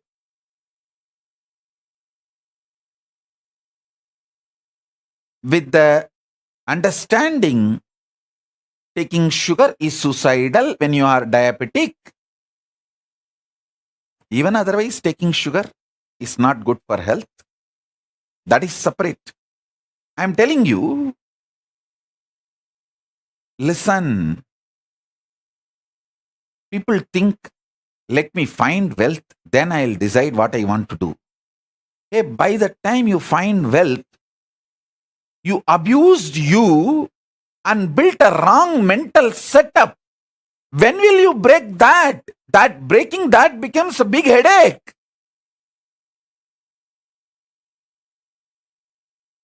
I tell you, with conscious sovereignty, if you find wealth, you will live in absolute aparigraha. I tell you. Listen, I have seen some of the most graceful beings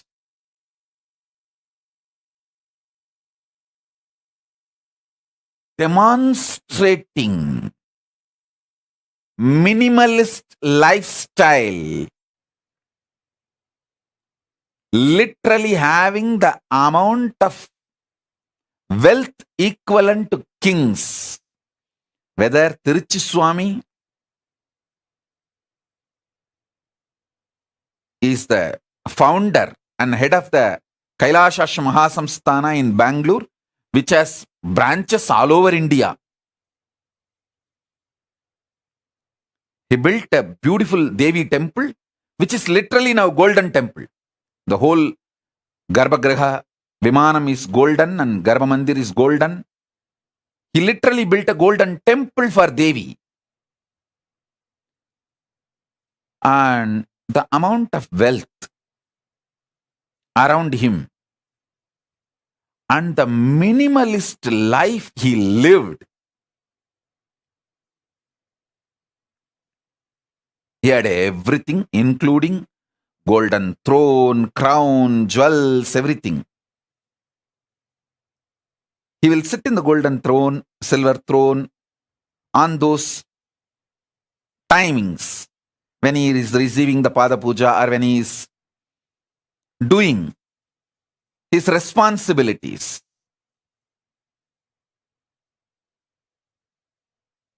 But in his personal life,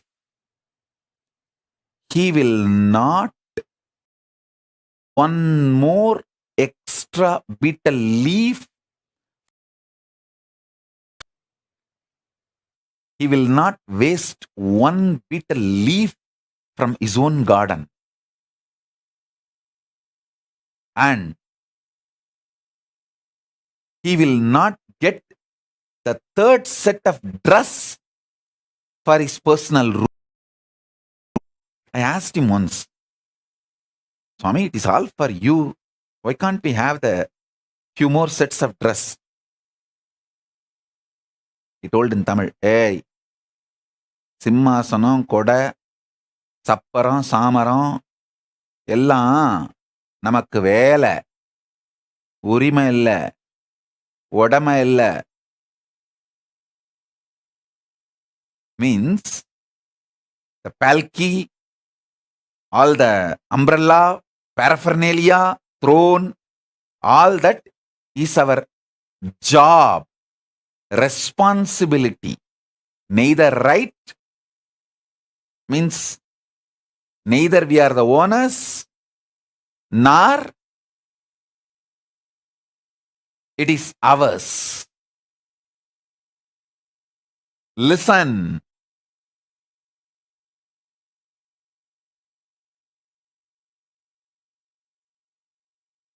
When you find conscious sovereignty, you will have the ultimate clarity about wealth. Why wealth? And you will accumulate it with the right mental setup. Wealth will never bind you. It will only be under you. It can never imbalance you or delude you, make you behave, think unscientifically. Listen. Wealth is one of the drug. Can make you think irrationally and unscientifically. When the greed for wealth enters, you commit crimes which will not allow end of the day for you to enjoy the wealth, even if you acquire.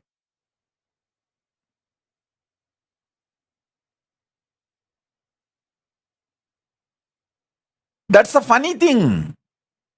Listen, greed for wealth is nothing but unconscious lifestyle. The conscious sovereignty will make you realize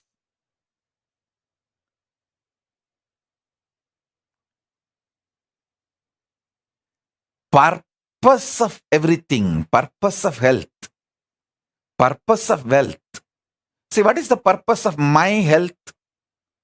I should be able to sit in Padmasana for any number of hours I want to sit, and my brain should be fresh, alive, to download the Akashic records and radiate it, share it with you all. That's all is the purpose of my health. So because I know the purpose, I keep myself healthy for that purpose. Over.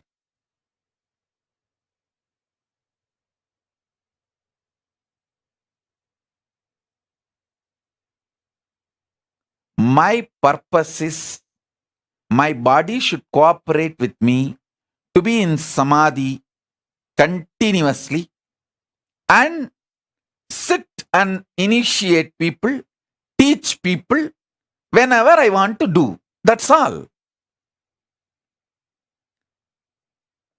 Because the purpose is clear. I keep myself healthy for that. Many times, people want to be healthy, they start building six-pack, gymming, bodybuilding, all that. But after a few days, that six-pack and muscles, bodybuilding, the showing, that becomes so important and addictive. People take the banned drugs, steroids to look and lose health. Please understand, there are many people who build body so unconsciously without knowing the purpose, they lose the body itself in the process of building the body. See how many bodybuilders die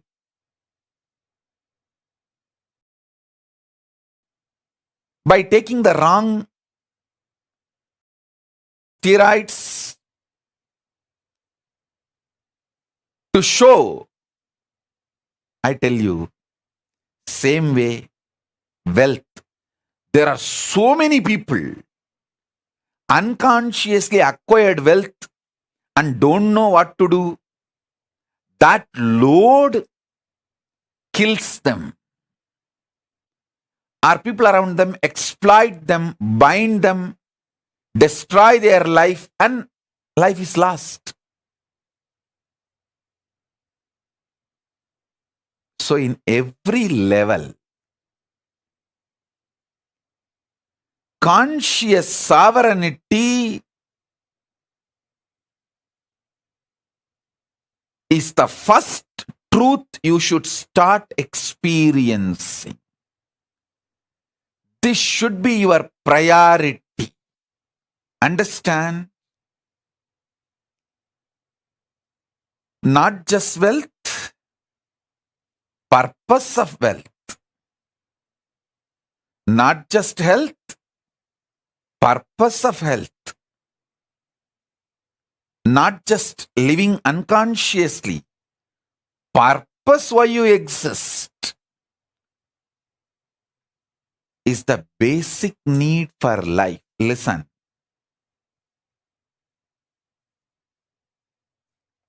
Delusion is suicidal.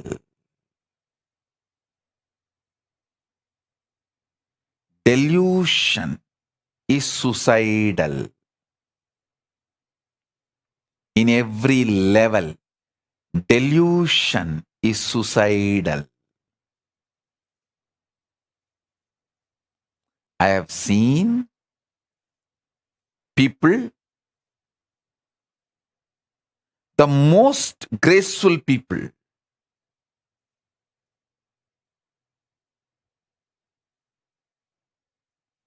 and I have also seen most stupid people. I have seen people not just talking something in the morning, talking something in the evening. Even in one conversation, the beginning they will talk some logic, and just in few statements they will completely opposite to the logic with which they started. I have seen sometimes people having one logic and talking for the other logic. I have seen that level loses. That kind of deluded people.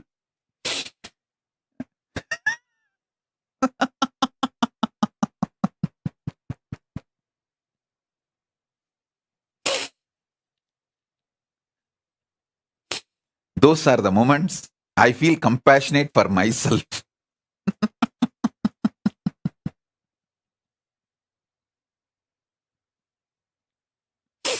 I feel really compassionate for myself.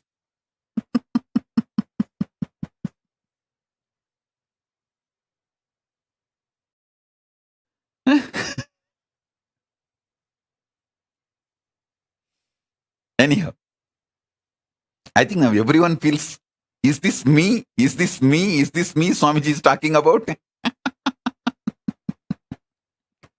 Is Swamiji thinking of me and telling this statement? Is Swamiji thinking of me and telling this statement? Anyhow, listen. I have seen all kinds of people. With my experience, I wanted you to know, time spent on understanding conscious sovereignty is the best time spent. Understand? Listen.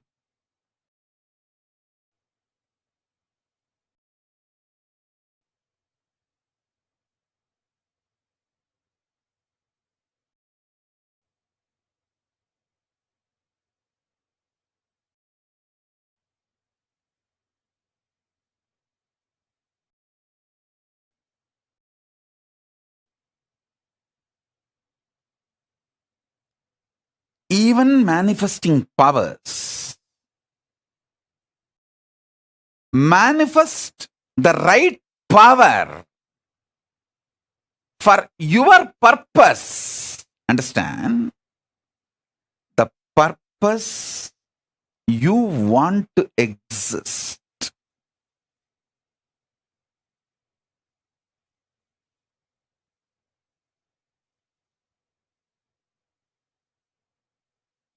I tell you, if you find the conscious sovereignty, you will just feel eternally young. See, finding conscious sovereignty is not some difficult. You just need to know the larger purpose of your existence. Just be scientific, logical, rational to your higher purpose, larger purpose. Stop the shitty idea of you have only one life. That is the biggest shit dumped on you. You have been brainwashed with unwashable shit called you have only one life. Drop that shit. Your consciousness, assuming bodies after bodies, till you achieve your absolute conscious sovereignty. These are fundamental cosmic truths.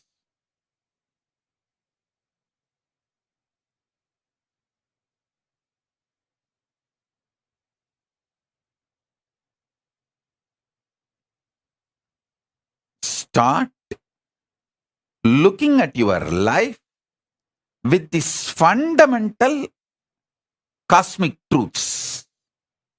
Understand?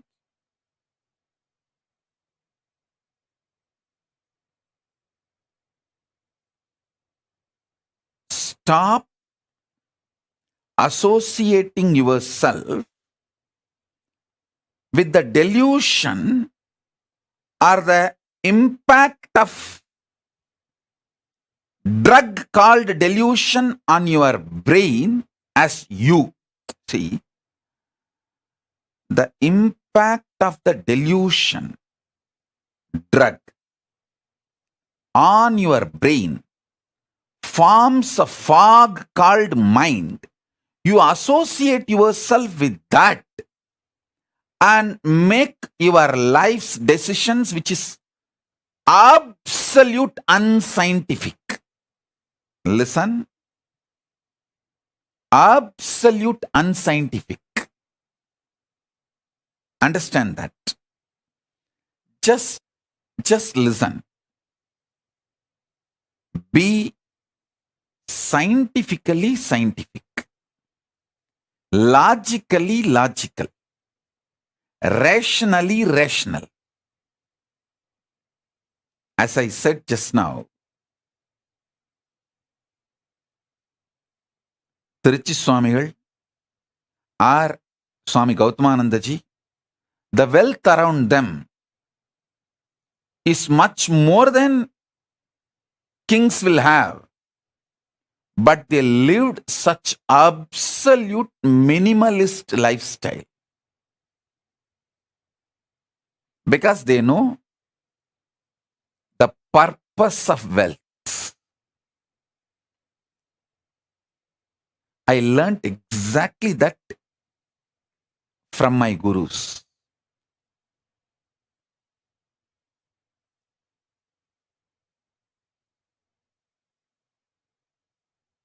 Kings living minimalistic lifestyle is possible only in Hindu tradition.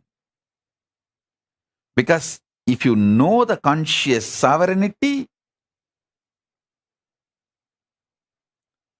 you will know the minimalistic lifestyle is powerful. It's an absolute power.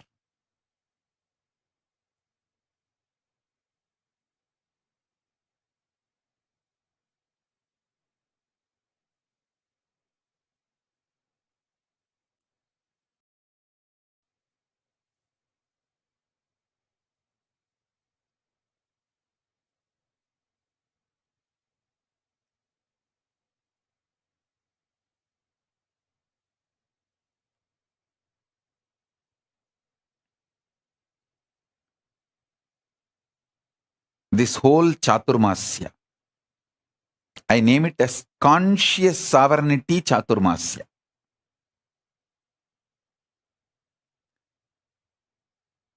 Manifesting powers through conscious sovereignty. See, manifest the right powers.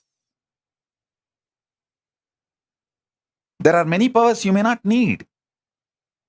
That may just become load on you. Manifest the right power.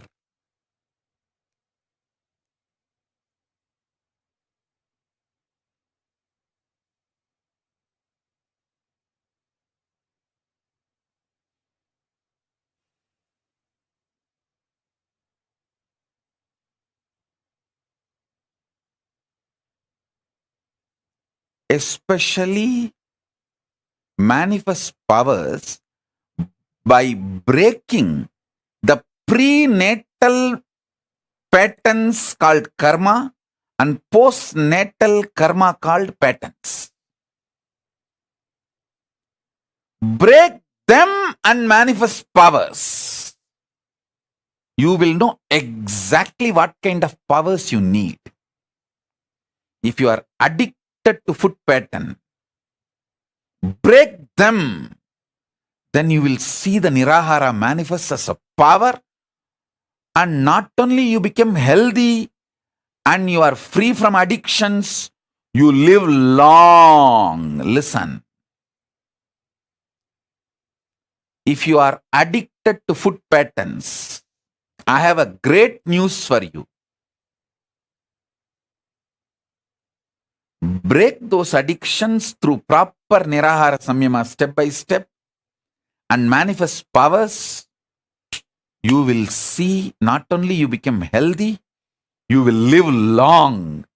Because anything which addicts you, binds you, that pattern shows you the secret key for the powers you need to manifest. If you are greedy, bound by greed, deluded by greed, doesn't want to take responsibility, but you want everything, start practicing minimalistic lifestyle. You will manifest so much wealth, and you will enjoy the wealth, not wealth will be enjoying you. I tell you, many people just do watchman job. So they are the wealth. Wealth is using them. People who are not able to sleep due to the wealth. Wealth is enjoying them.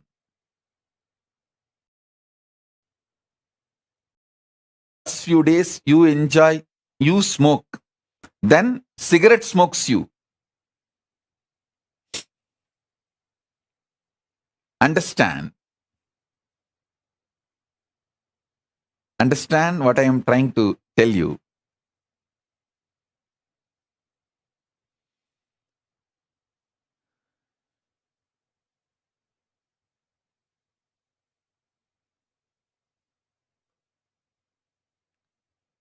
Many times your delusion shows bad people as your friend, good people as your enemies.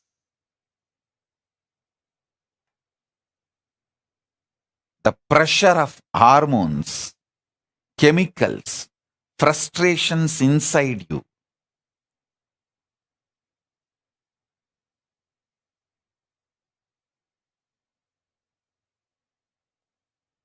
deludes you so badly.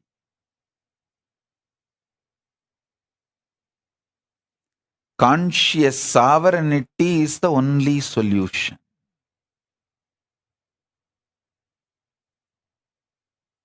Break from all postnatal, prenatal patterns.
List all the prenatal, postnatal patterns and karmas binding you. Those patterns hold the secret key. What powers you should manifest and what kind of powers is right for you.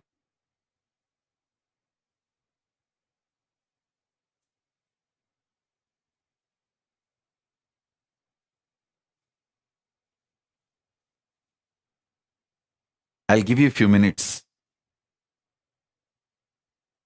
I'll give you Shaktipada and be here with you all to help you all to identify your patterns, break them, and manifest as powers. Let's start. First day. Conscious sovereignty, power manifestation process in this Chaturmasya. Get paper and pen, sit. Pen down all the patterns which chains you, binds you. Start writing.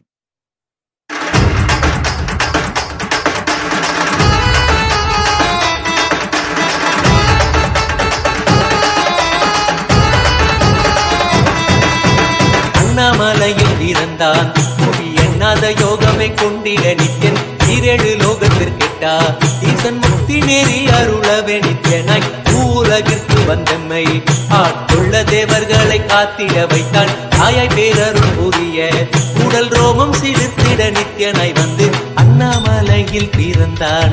புவி எண்ணாத யோகமை கொண்டிட நித்யன் ஈரேழு லோகத்திற்கெட்டார். ஈசன் முக்தி நெறி அருளவே நித்யனாய் அண்ணாமலையில் பிறந்தான். திருவண்ணாமலையில் பிறந்தான்.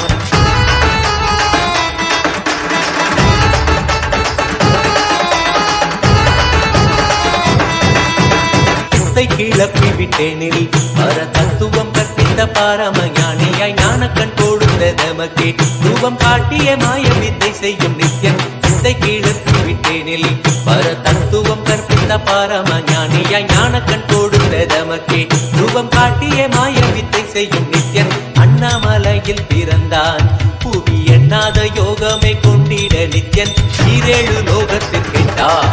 ஈசன் முக்தி நெறி அருளவே நித்யனாய்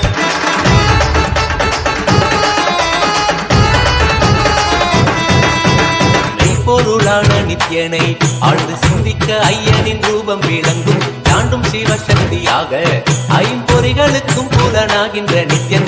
பொருளான நித்யனை ஆழ்ந்து சிந்திக்க ஐயனின் ரூபம் விளங்கும். தாண்டும் சிவசக்தியாக ஐம்பொறிகளுக்கும் புலனாகின்ற நித்யன் அண்ணாமலையில் பிறந்தான். புவி எண்ணாத யோகமே கொண்டிட நித்யன் ஈரேழு லோகத்திற்கெட்டார். ஈசன் முக்தி நெறி அருளவே நித்யனாய் அண்ணாமலையில் பிறந்தான். திருவண்ணாமலையில் பிறந்தான்.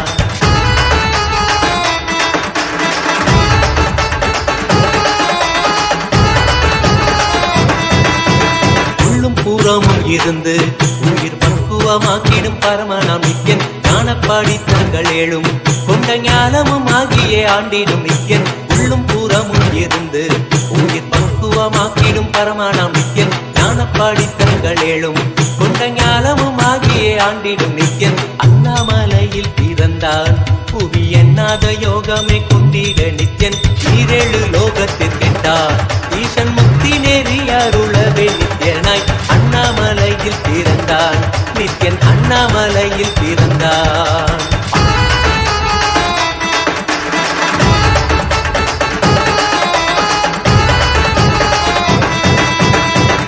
வாக்கியங்களான அருள் கவிதைகள் நித்யனின் மகிமை சொல்லிடும். மகிமை அர்த்திக்க பின்னே சிவசக்தி ஸ்வரூபமாய் தோன்றிடும் நித்யன். ஆப்த வாக்கியங்களான அருள் கவிதைகள் நித்யனின் மகிமை சொல்லிடும். மகிமை அர்த்திக்க பின்னே சிவசக்தி ஸ்வரூபமாய் தோன்றிடும் நித்யன் அண்ணாமலையில் பிறந்தான். புவி எண்ணாத யோகமே கொண்டிட நித்யன் ஈரேழு லோகத்திற்கெட்டார். ஈசன் முக்தி நெறி அருளவே நித்யனாய் அண்ணாமலையில் பிறந்தான். திருவண்ணாமலையில் பிறந்தான்.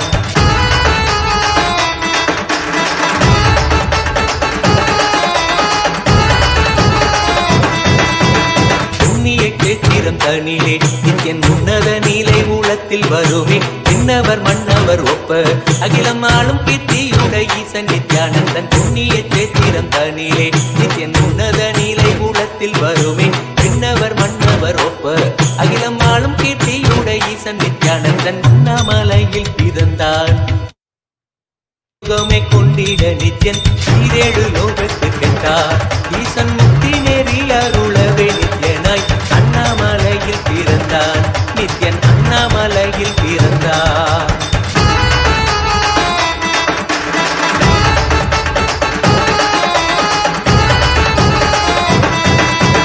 முப்புரி நூலை தரித்தவன் ஐயன் வேதியன் வெந்நீர் பூசிய நித்யன் அண்டத்தின் மூலம் காரணன் முடிவற்ற ஆனந்தத்தை கொண்டருள்வார். முப்புரி நூலை தரித்தவன் ஐயன் வேதியன் வெந்நீர் பூசிய நித்யன் அண்டத்தின் மூலம் காரணன் முடிவற்ற ஆனந்தத்தை கொண்டருள்வார். அண்ணாமலையில் பிறந்தான். புவி எண்ணாத யோகமே கொண்டிட நித்யன் ஈரேழு லோகத்திற்கெட்டார். ஈசன் முக்தி நெறி அருளவே நித்யனாய் அண்ணாமலையில் பிறந்தான். நித்யன் அண்ணாமலையில் பிறந்தான்.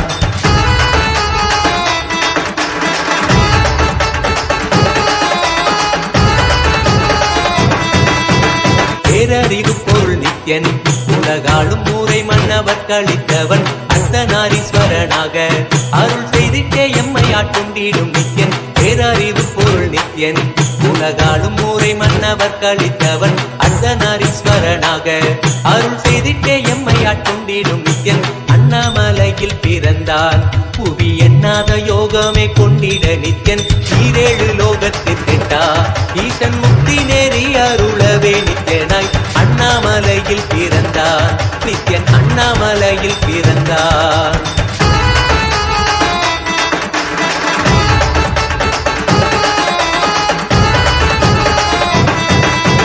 பிறவி பிறவியாய் தேவர்கள் பரம்பொருளான பரமனையை தேட ஈசன் பிறவாமல் ஆட்கொண்டு எம்மை ஒரு தத்துவம் தன்னை உரைத்திட நித்யனாய். பிறவி பிறவியாய் தேவர்கள் பரம்பொருளான பரமனையை தேட ஈசன் பிறவாமல் ஆட்கொண்டு எம்மை ஒரு தத்துவம் தன்னை உரைத்திட நித்யனாய் அண்ணாமலையில் பிறந்தான்.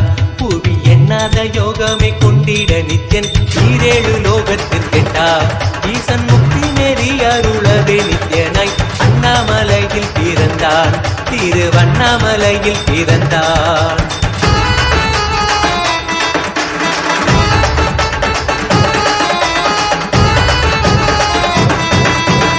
எண்ணிலா வடிவமுடையவன் என்னும் எண்ணம் கடந்த முதற் பொருளானவன் பிறவி எடுத்தே சலிக்க அருள் தாகத்தை தீர்த்தன் வினைகள் களைந்தான். எண்ணிலா வடிவமுடையவன் என்னும் எண்ணம் கடந்த முதற் பொருளானவன் பிறவி எடுத்தே சலிக்க அருள் தாகத்தை தீர்த்தன் வினைகள் களைந்தான். அண்ணாமலையில் பிறந்தான். புவி எண்ணாத யோகமே கொண்டிட நித்யன் ஈரேழு லோகத்திற்கெட்டா ஈசன் முக்தி நெறி அருளவே நித்யனாய் அண்ணாமலையில் பிறந்தான். நித்யன் அண்ணாமலையில் பிறந்தான்.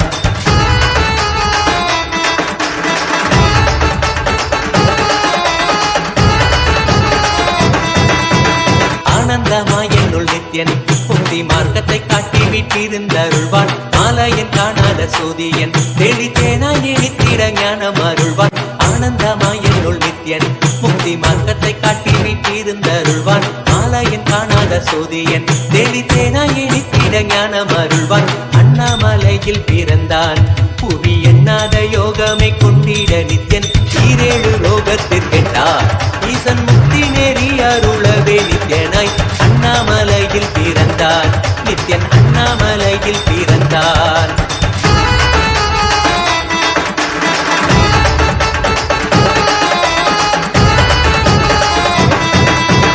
வெற்றி குதிரை எதியே அடியார்கள் கூரைகளை ஏற்கின்ற நித்யன் சூழும் உறவினரோடு வந்த பாசந்தனை யாரு தேயம்மை காப்பான். வெற்றி குதிரை எதியே அடியார்கள் கூரைகளை ஏற்கின்ற நித்யன் சூழும் உறவினரோடு வந்த பாசம் தானே யாரு தேயம்மை காப்பான். அண்ணாமலையில் பிறந்தான். புவி எண்ணாத யோகமே கொண்டிட நித்யன் ஈரேழு லோகத்திற்கெட்டா ஈசன் முக்தி நெறி அருளவே நித்யனாய் அண்ணாமலையில் பிறந்தான். நித்யன் அண்ணாமலையில் பிறந்தான்.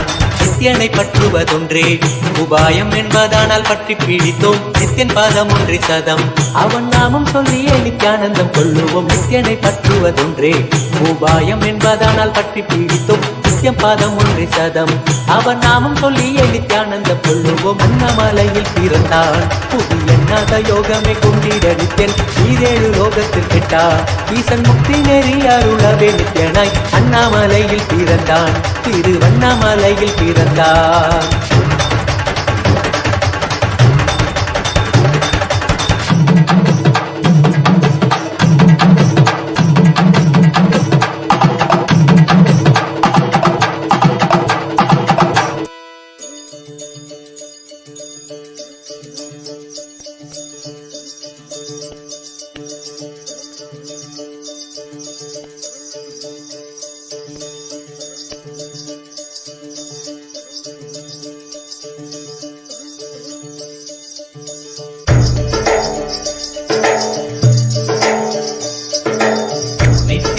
நித்யானந்தா நித்ய ஞான நித்யானந்தா ஞான திங்கள் நித்யானந்தா நித்யானந்தா நித்ய திங்கள் நித்யானந்தா நித்ய ஞான நித்யானந்தா ஞான திங்கள் நித்யானந்தா நித்ய நித்யானந்தா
नित्यानन्द नित्यलिङ्ग नित्यानन्द नित्यध्यान नित्यानन्द ध्यानलिङ्ग नित्यानन्द नित्यानन्द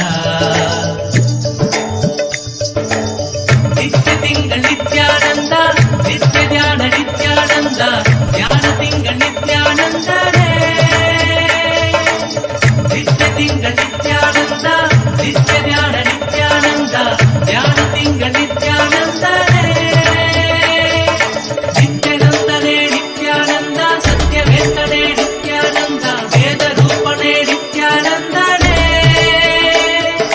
नित्यानन्दने नित्यानन्द सत्यवेदने नित्यानन्द वेदरूपणे नित्यानन्दने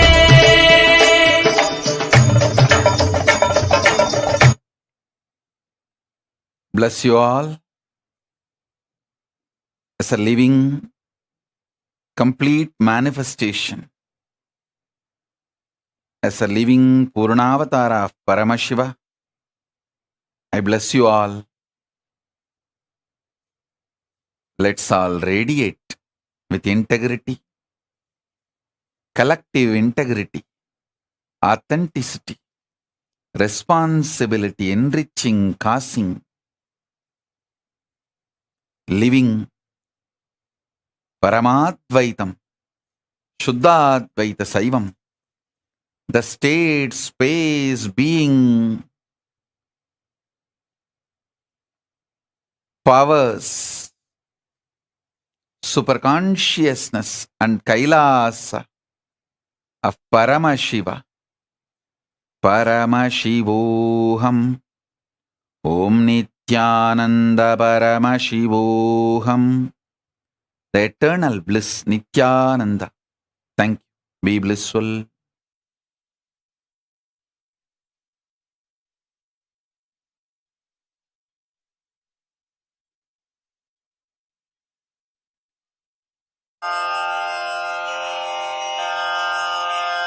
श्रीकैलासोन्नतद्वादशान्तश्यामला पीठारूढ श्रीमीनाक्षि सुन्दरेश्वरा भिन्नस्वरूप परशिवपुत्र रत्न कुमार गुरुमण्यतुल्यावतार श्रीपार्वती स्तन्यपानलब्ध दिव्यज्ञान विश्रुत सकल निगमागम सारभूत द्राविड वेद प्रवक्त्रे